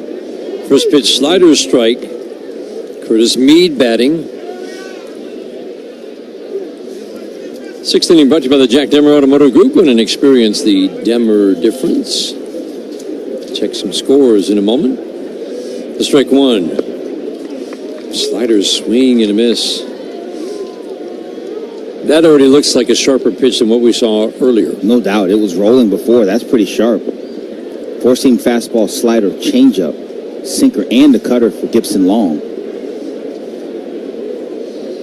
It was a sore neck that put him on the injured list. The 0-2 swing and a pop foul out of play. Changeup with tremendous movement. Mead felt lucky to get a piece of that. The count stays 0-2.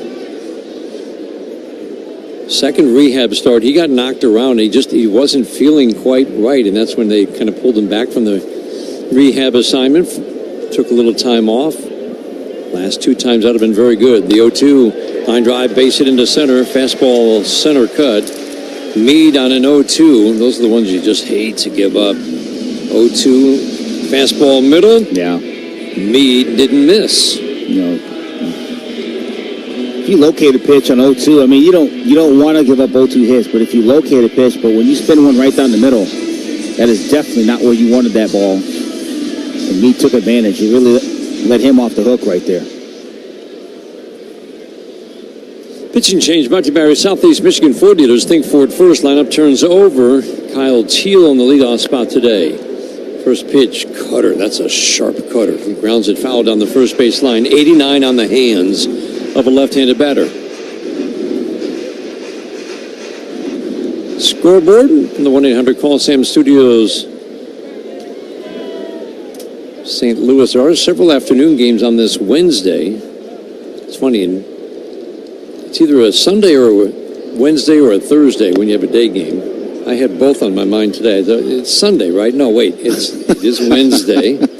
Teal takes 1 ball, 1 strike. That's when you know you're in mid-season form, Dan. Mid-season form. Where are we? And what day is it? I can. It literally, it's the only job I've ever had where you do wonder what day of the week is it. You have to think about it.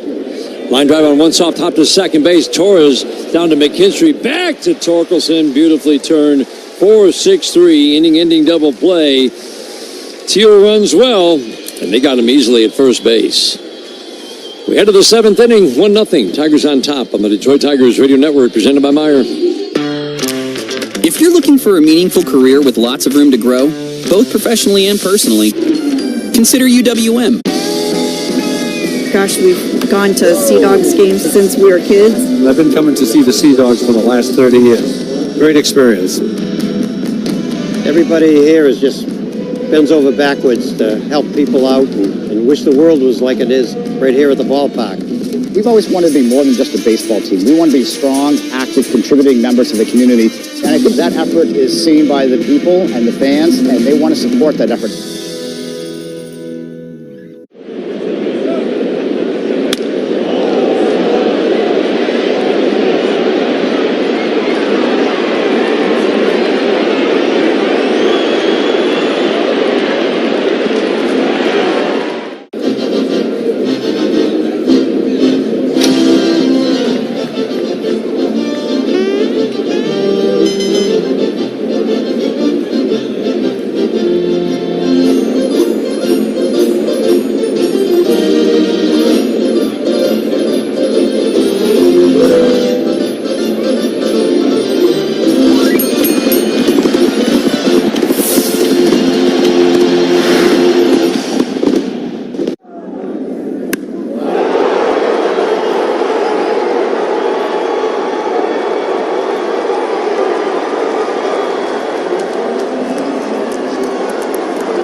By Verizon, the #1 network in Detroit. 9-1-2 hitters Jake Rogers to face Martin Perez.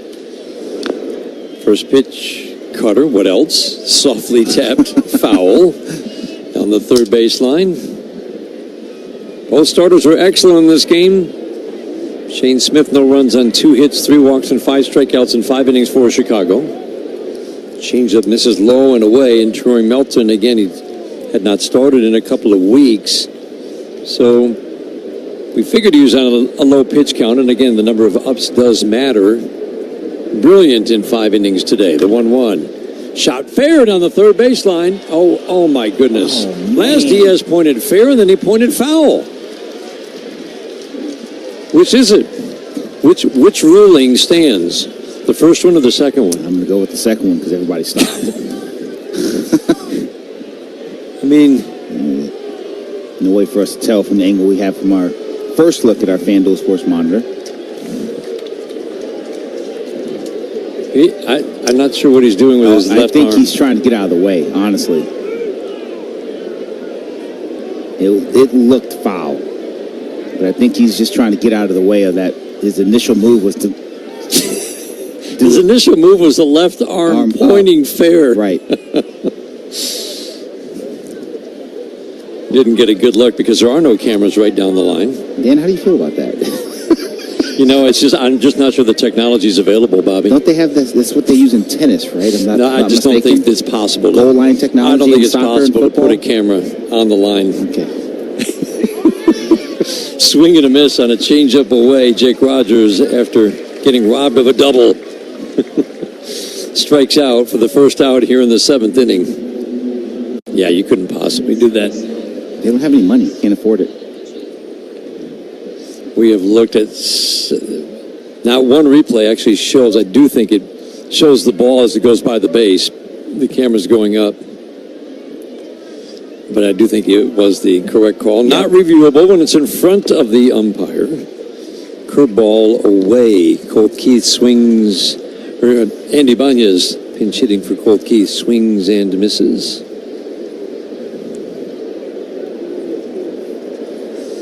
The strike one, line drive, base hit into left. Cutter, Andy Banez didn't miss. Sharp single to left field. 1 out here in the 7th inning. 1-0 Tigers.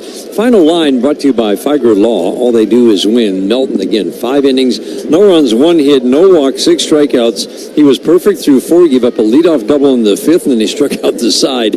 What'd you think?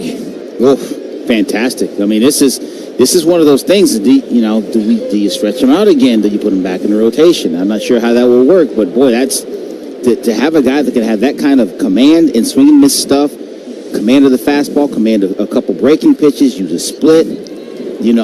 It's hard not to put him back in the lineup or the rotation after that. But one of the things you were trying to do is you're trying to chase some swing and miss at the back end of the bullpen, which he can clearly do. So it's going to be a conundrum for maybe it's put him back in the rotation, and should you get closer to the end of the season, postseason, things like that, you put him in the bullpen and tell him, okay, go let it eat. But that's some quality stuff we saw from Troy Milton today.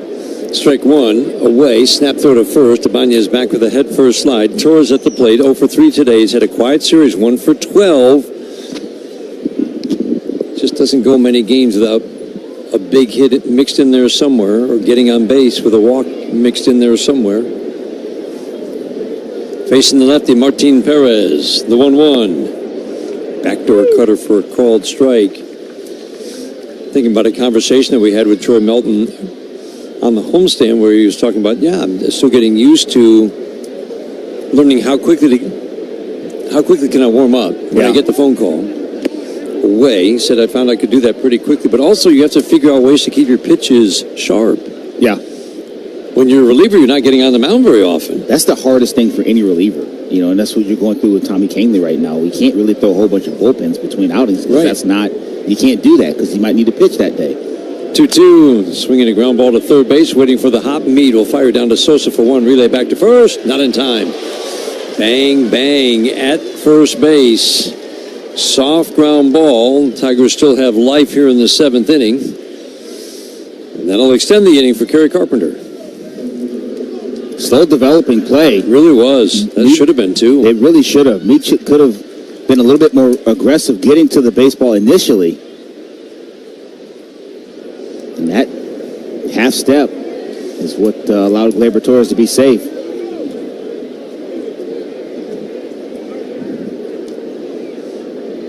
Brings up Kerry Carpenter, singled off of Perez in the 6th, last inning. First pitch fastball up and in. He was raising his arms up out of the way. Strike one. 2 for 3 for Carp in this game. Montgomery at short, shades up the middle. Meade is deep and off the line at third. Outfield shifts to the left, just a step maybe against Kerry Carpenter. Strike one. Swing and a foul straight back. No balls, 2 strikes. A little bob of the head right there from Kerry Carpenter. Felt like he should have done a little bit more than that. It was a good pass at it, fouled it back. Those are the ones as a hitter, man. You want those back. When you take a good rip at it, foul it back, and you know it's when you should have punished. The 0-2, line drive, foul. Oh, he got a curveball. He was on it, just out ahead of it, slightly. Check some scores from the 1-800-CALL SAM Studios scoreboard. St. Louis 5-3 over Colorado, bottom of the 6th inning. St. Louis has fallen back to the 500 mark, well back in the Central, trying to keep their wild card hopes alive. Milwaukee has won 26 of 30, 26 of 30. They're 6-3 on top of Pittsburgh in the 5th inning today. Changeup misses down, so if they win that game, they would be 27-4, and then they would just have to go 8-1 to match the Tigers' 35-5 stretch that started the 1984 season. The 1-2 away. That always puts that a little into perspective. They've been 27-4. Okay, just go 8-1 and you'll have matched what the Tigers did. That's one of the great stretches, period, of all time. Yeah, not just a start, but you just don't see stretches like that ever. Milwaukee is putting together one of the best stretches, truly, that you'll ever see over 30-plus games. Pitch in the dirt, 3-2 on Carpenter. They've got it all going on right now. Cubs still have one of the best run differentials in all of baseball. They've fallen 7.5 back. Seattle moved into a first-place tie with Houston. They've won 8 straight with their win yesterday. Cleveland started the day 5.5 behind the Tigers. They play later tonight in Cleveland against Miami. Time called. Perez stepped off just as Carpenter was getting ready to step back in. He will see at least 7 pitches in this trip to the plate. Torres at first. 3-2, 2 outs. He'll be off for the pitch. Perez sets. 3-2. Swing and a foul. Cutter, middle. Carpenter can't just can't quite get the solid contact. No, he's fighting him right here. Pitch. You're right. And you talk about this at-bat should have ended before with that fastball he fouled off. But right now, you know that in the box. You're just trying to fight him. Do whatever you can. Make sure you're on time and see the ball.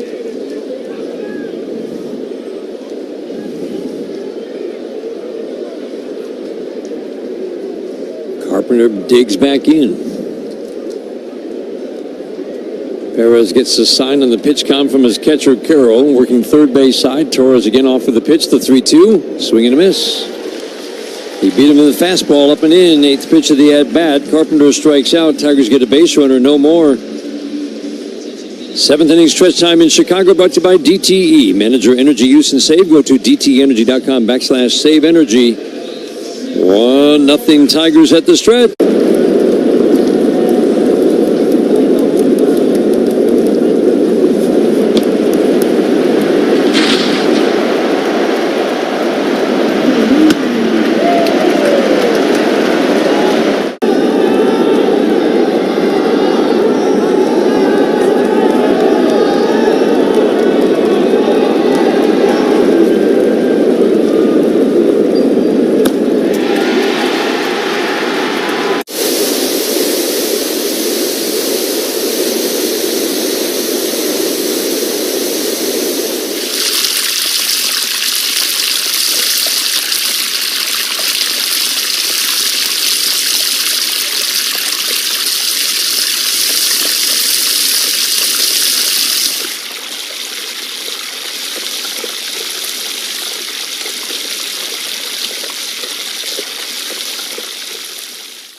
All right, I got a couple packs of 1986 Topps baseball cards.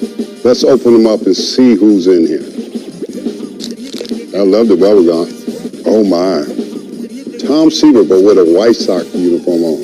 The franchise for the Mets. I played with him in 1983, my rookie season. I was just in awe with these guys when I saw them in spring training and got a chance to play with them. Baseball cards of memories.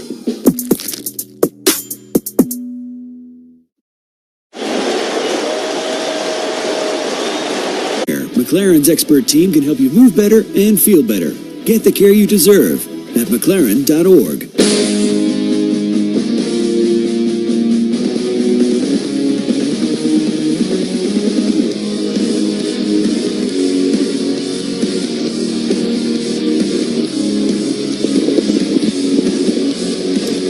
So Gibson Long facing the White Sox. Fly ball left field, bottom of the seventh inning. Carpenter on the run, reaches out and makes the catch.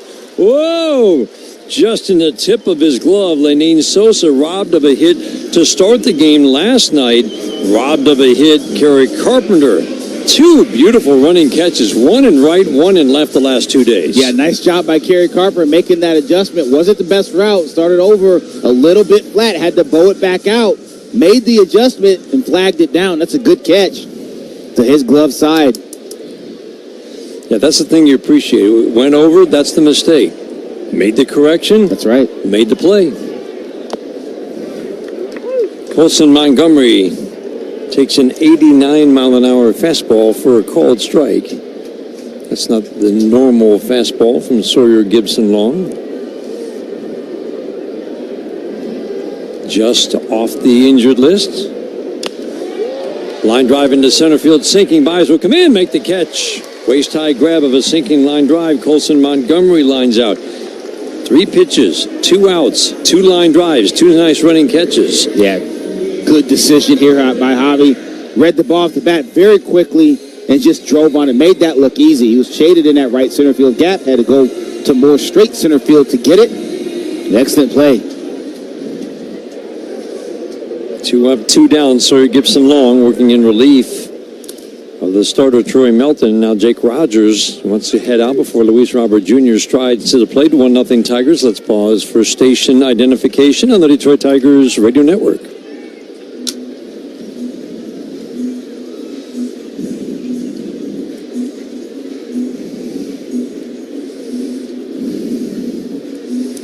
Pat in the back. Jake Rogers goes back behind home plate. Hardest working player brought to you by Carhartt. Proud to support Detroit Tigers baseball and all the hardworking people who make it possible. This goes to Troy Melton for a superb start in this game today. Luis Robert Jr., slider misses low and outside. What do you think that conversation was about, Bobby? Just slowing him down a little bit. Hasn't been out there in a little while. Making sure they do the right thing with Roberts in a one-run ball game. 1-0, swing and a miss. Superb changeup. That just fell off the table right at home plate. 20 innings of work in 2023, and then he had the brace procedure and missed all of last year. The 1-1, swing and a miss. Another really good changeup. Down and away this time, 1-2. 20 innings of work. Tigers got very excited about what they saw in September of 2023. A lot of swing and miss. 23 innings so far this year with the Tigers. 2 starts, 3 relief appearances, 21 hits, 4 walks, and 18 strikeouts. The 1-2, swing and a miss. He just waved at a third straight changeup. How about that? Nicely done. Sawyer Gibson Long. 2 strong innings of relief work. We head to the 8th inning, 1-0 Tigers on the Detroit Tigers Radio Network, presented by Meyer. We know what you love. You love baseball. You love the...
Spencer Torkelson takes a cutter to start the 8th inning from Martin Perez. Ball 1. Torkelson, Green, Wenzel Perez against Perez here in the 8th. Torkelson takes a strike. 1-0 Tigers. You would like to add on the 1-1. Cutter at the bottom rail for a called strike.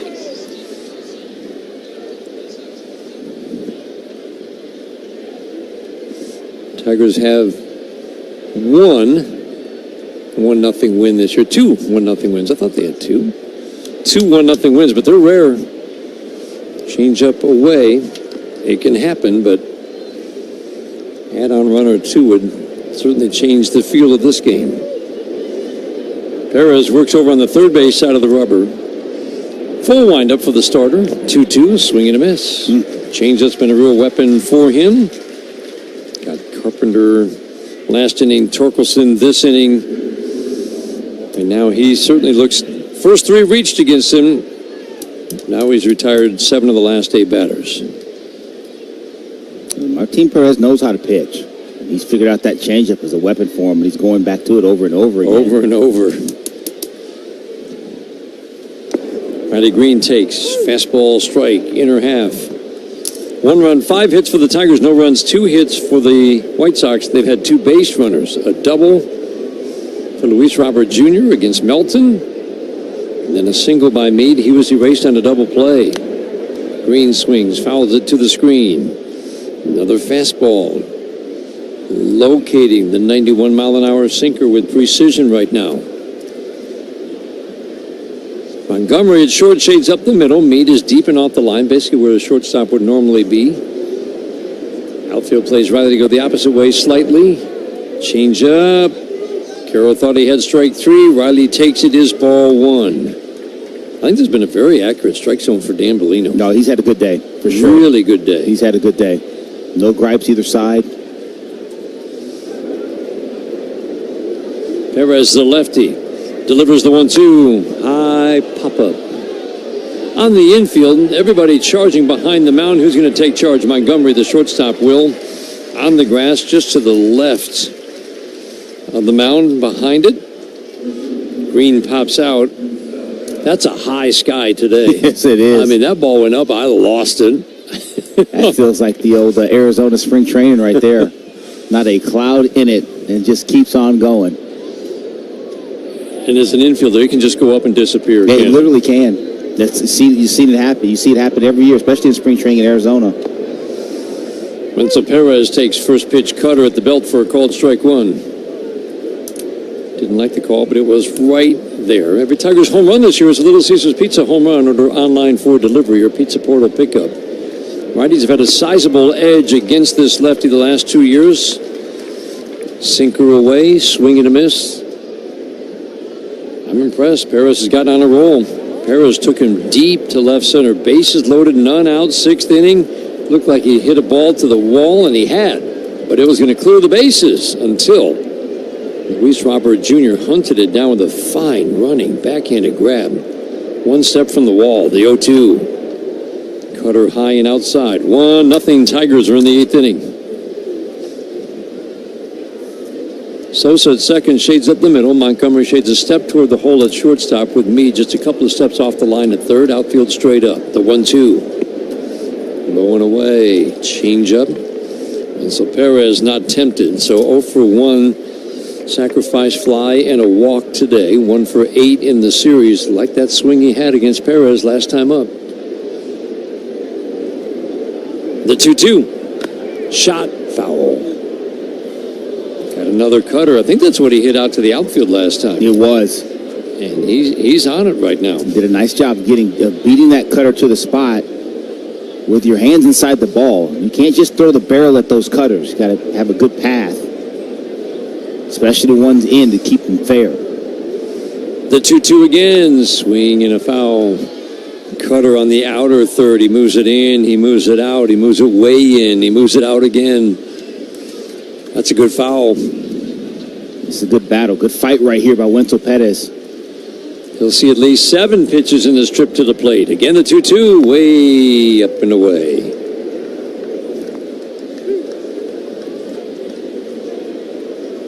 Showing really good discipline. Last year, once he started swinging in that bat, sometimes he would continue to. Now he can take close 2-strike pitches. Working that bat a little bit more. 3-2. Away. Good AB. Really nice. 8th pitch is ball 4. 2-out walk for Wenzel Perez.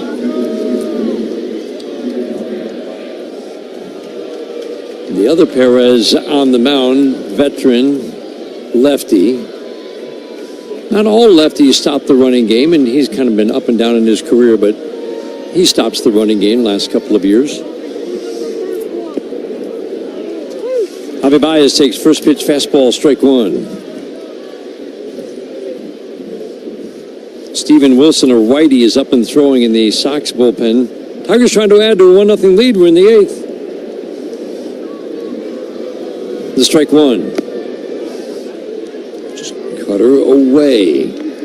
Baez with a sharp single first time up.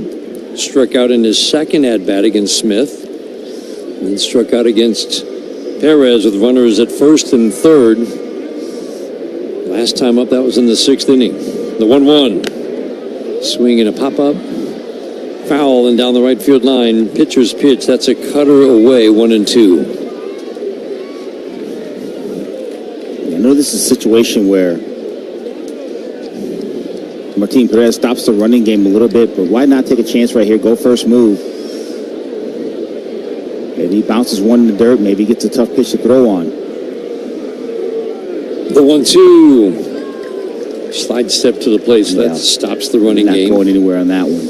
Baez takes a pitch down and away, but I don't disagree. Trying to get something going. Trying to get that second run across. You know, that's such an important run. All of them, they're important, but to where one swing of the bat doesn't tie it up. 2-2. Ground ball up the middle. Montgomery will field and flip with his glove very softly to Sosa at second for the force on Wenzel Perez. Tigers get a walk, no more. We head to the bottom of the 8th inning. Tigers hold on to the 1-0 lead in Chicago.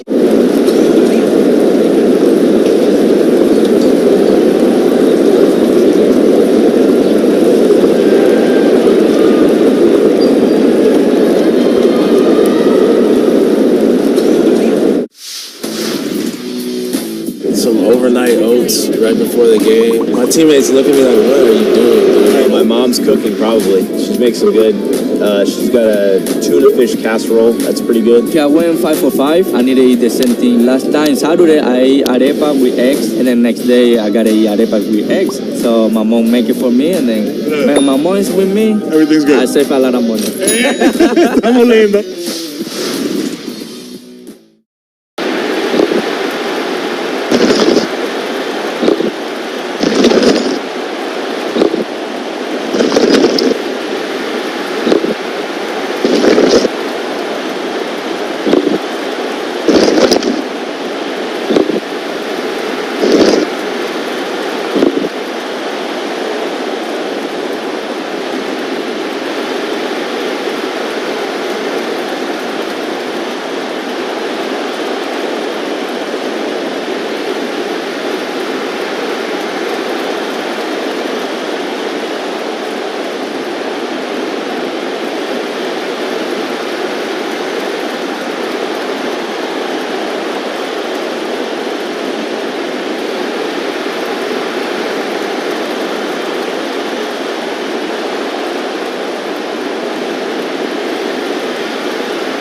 8th inning today is brought to you by Hatfield Foods. Better care, better pork.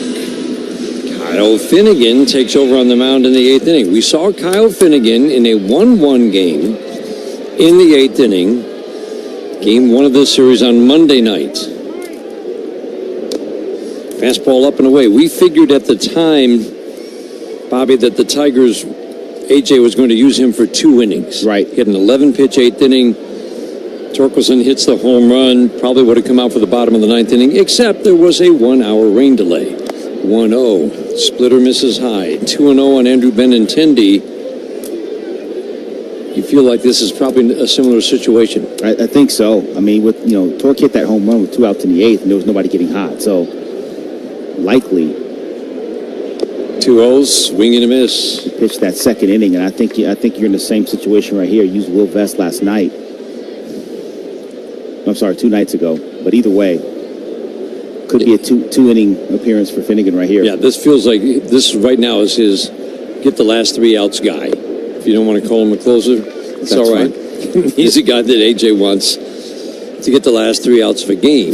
The last 3 out pitcher guy? Last 3 out pitcher guy. It's much easier to say than closer.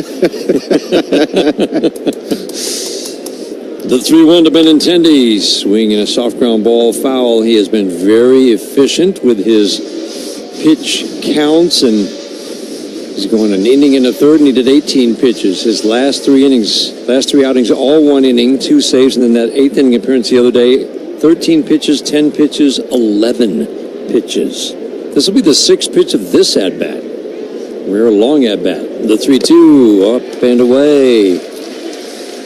A rare walk issued by Kyle Finnegan. Leadoff walk here in the 8th inning. Brings up Miguel Vargas, just the third base runner of the day for Chicago. Pinch runner. Michael A. Taylor will pinch run for Benintendi. He did that in the game last night.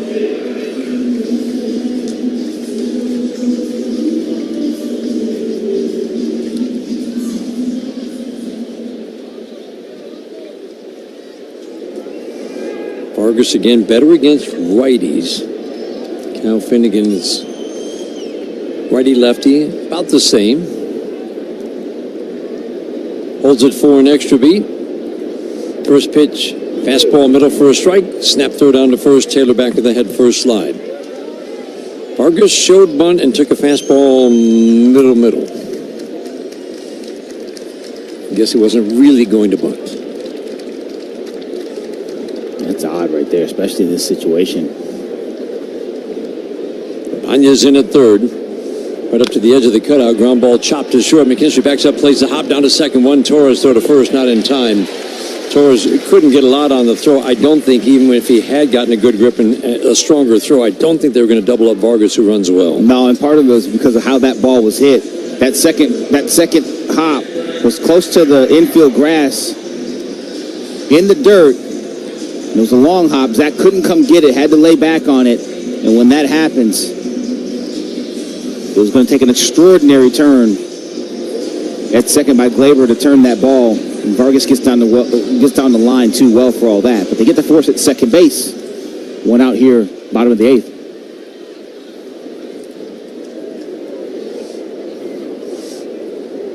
Vargas not a base stealer. Carroll at the plate, first pitch splitter, a swing and a foul tip to the glove of the catcher Jake Rogers. Vargas again, decent speed. It's not burner speed. Runs the bases really well, though.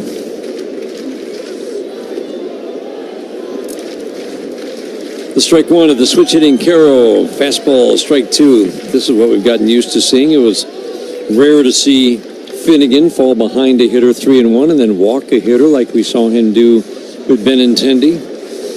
Lefties hitting 220 with no power against Finnegan. Righties just under 250 with a little bit of power. Finnegan sets, holds the glove at the letters. The 0-2, swing and a miss. Fouled it out of play. Just got a piece of it.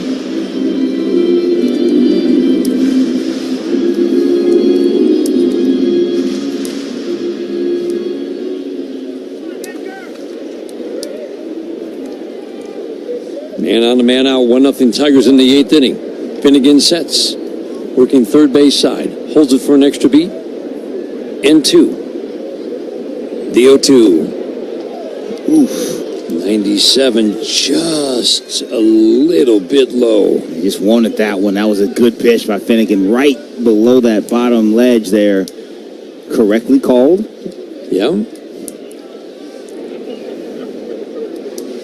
Finnegan's just been filling up the strike zone in his time with the Tigers. The pitch, swinging a fly ball, left center field. Javi Baez over. He'll make the catch. Javi gets such good jumps in center field. That ball looked like it had a chance to drop, and then you saw the route that he was taking and how quickly he got there, and you're like, nope, he's got it. It's all of that. Number one, it starts with the positioning. He was in the perfect spot, playing Carroll, shading him towards that left center field gap. But Dan, you're right. He gets excellent reads off the bat. Excellent reads, excellent jumps, and perfect route efficiency. Ran right to where that ball was coming down and was there for it when it was there. And again, starts with that outfield positioning, like you mentioned. Swinging the ground ball up the middle, fielded by McKinstry right behind second. He'll cross the bag with his left foot, forcing Vargas at second base. Kyle Finnegan, after the leadoff walk, gets a ground ball, a soft line drive, and another ground ball. We head to the ninth inning after 8, 1-0 tie. That's my security right there. That's the bad one, Roscoe Pico train. Major League Baseball wanted to start doing something with the players and their dogs. Which one's the dog? I was undecided on whether to do a dog card or not, but my wife pushed me in the back and she wanted a famous dog, so she told me to do it.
Ready to replace your old windows and doors? You'll always hit a grand slam with Pella Detroit. Call Pella Detroit at 248-292-5000 for a free consultation today.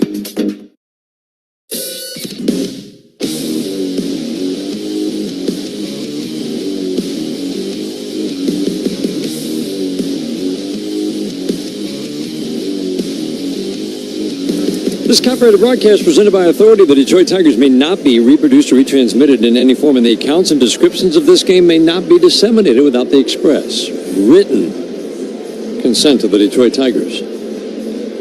So we're trying to speculate on whether Finnegan was going to get the last 2 innings to close this game out, and we see Will Vest up and throwing in the Tigers bullpen.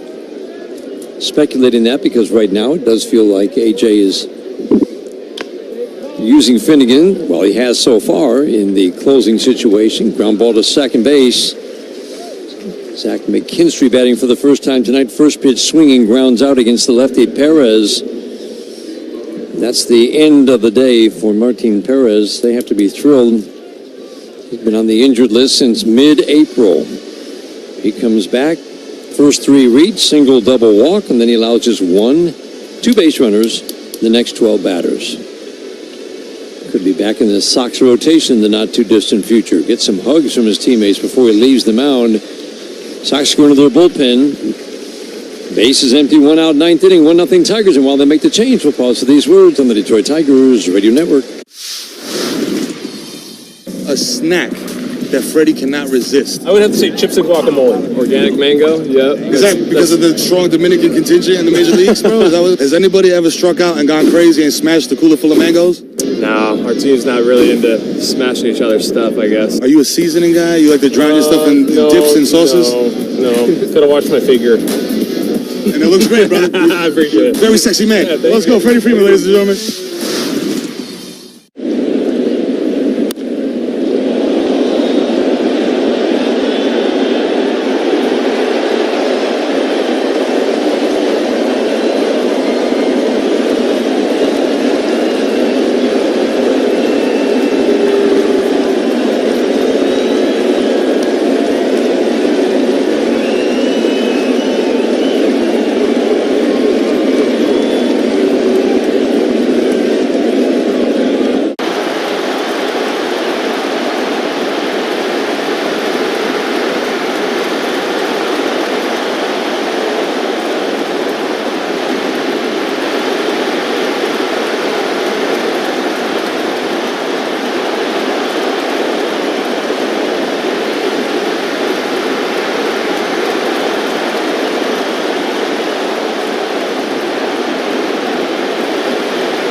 Ninth inning is brought to you by Comerica Bank. Only one bank has been committed to Michigan since 1849. That's Comerica. Righty Steven Wilson takes over on the mound. We saw him in the 7th inning a couple of days ago. Uneventful 1-2-3 inning for him. Jake Rogers' first pitch fastball sinks down and in. Some struggles last year in 35 innings of work. He's having a very good year so far. This is his 43rd appearance, 41 innings of work, and a 2.80 ERA for Wilson. The 1-0. Breaking ball strike. Yeah, Wilson out there, four-seam fastball, changeup, sweeper. That sweeper he throws just about 6 out of every 10 pitches. Cut his walk rate sharply. Strike throwing is still very iffy for him. Not a lot of first pitch strikes. The 1-1. Ground ball softly fouled down the third base line. 1-2 on Jake Rogers. And Ibanez waiting on deck. Tigers trying to win a 1-0 game for the 3rd time this year. Not easy to do. Great pitching on both sides today. Melton, Gibson, Long, Finnegan for the Tigers, and it looks like Will Vest will get the 9th, the 1-2. Four-seam fastball, little cutting action on it, looked like it. 94 away, 2-2. It did, Dan. Looked like it had definitely had some cut finish to it. But that's just this four-seamer. That's what it does a little bit. Caro setting up away. The 2-2. Swing and a pop-up. Hanging breaking ball will land up in the glove of the third baseman, Curtis Mead. Felt like a missed opportunity maybe for Jake there. 2 outs in the 9th inning. That'll leave it up to Andy Mañez.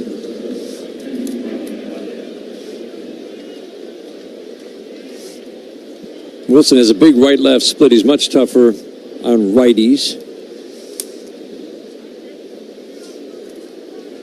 Mañez hitting just righties hitting just 190. No power against him and over 100 at-bats. Soft ground ball to short. Montgomery will charge, field the waist-high bounce throw on the run. Strong, accurate throw to Vargas at first. Ibanez grounds out. Tigers go quietly in the 9th. We go to the bottom of the 9th. Tigers hold on to a 1-0 lead, trying to take this series from the White Sox. This is the home of Detroit Tigers baseball.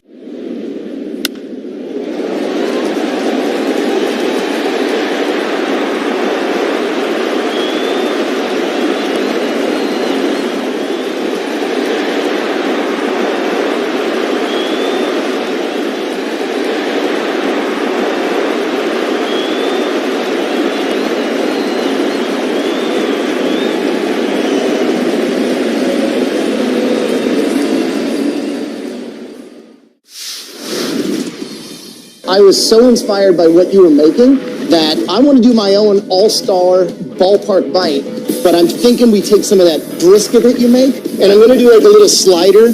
Got the pepper jack cheese, some American, get it going with some of the barbecue sauce that you have, that spicy, delicious one, and then caramelized onions. Make like a little sandwich. We cool? Sound like a plan. I think we did good. Oh, thank you. Thank you. Thanks, Chef. Well, we had a special guest on the field before the game today, Pepe the Penguin. Pepe was a little cranky today. If you're at the ballpark with your kid, what's most important? You got to get snacks for Junior. This is a rare father-son first base coaching combo. Well, after Dinger put up a sign that said, "Mrs. Met, call me," Mrs. Met has her response. That hit my bat. That was a foul ball I want to hit. He was trying to stay in the hit. See, look, he said foul ball, foul ball.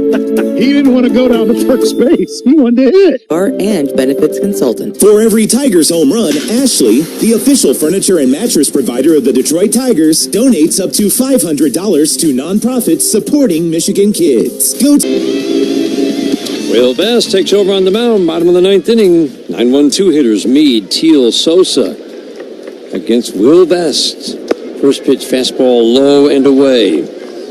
One of the reasons that A.J. Hinch does not name closers, he just says, I'll tell you who I'm trusting the most by who I'm putting out there in the 9th inning, how I use guys. Check swing, ground ball down the third base line, picked up by Vest. Nice, strong throw.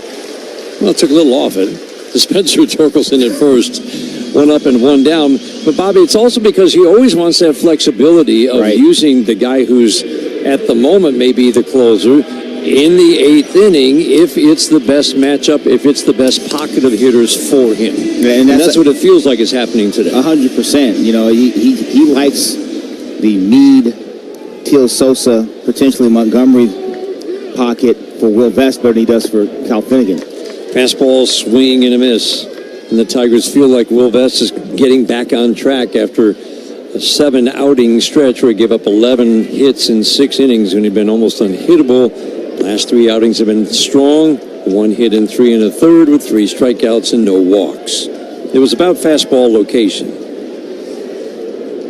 It's a challenge fastball, but it can't be over the middle of the plate. No. And they want him to do that more too. A change up to the lefty Teal. He's getting lefties out at a better clip than righties, but he'd become a 2-pitch pitcher against lefties. I wanted to see him use the changeup a little bit more. The 2-1. Fastball, generous call. Down below the knees, got the call for strike 2.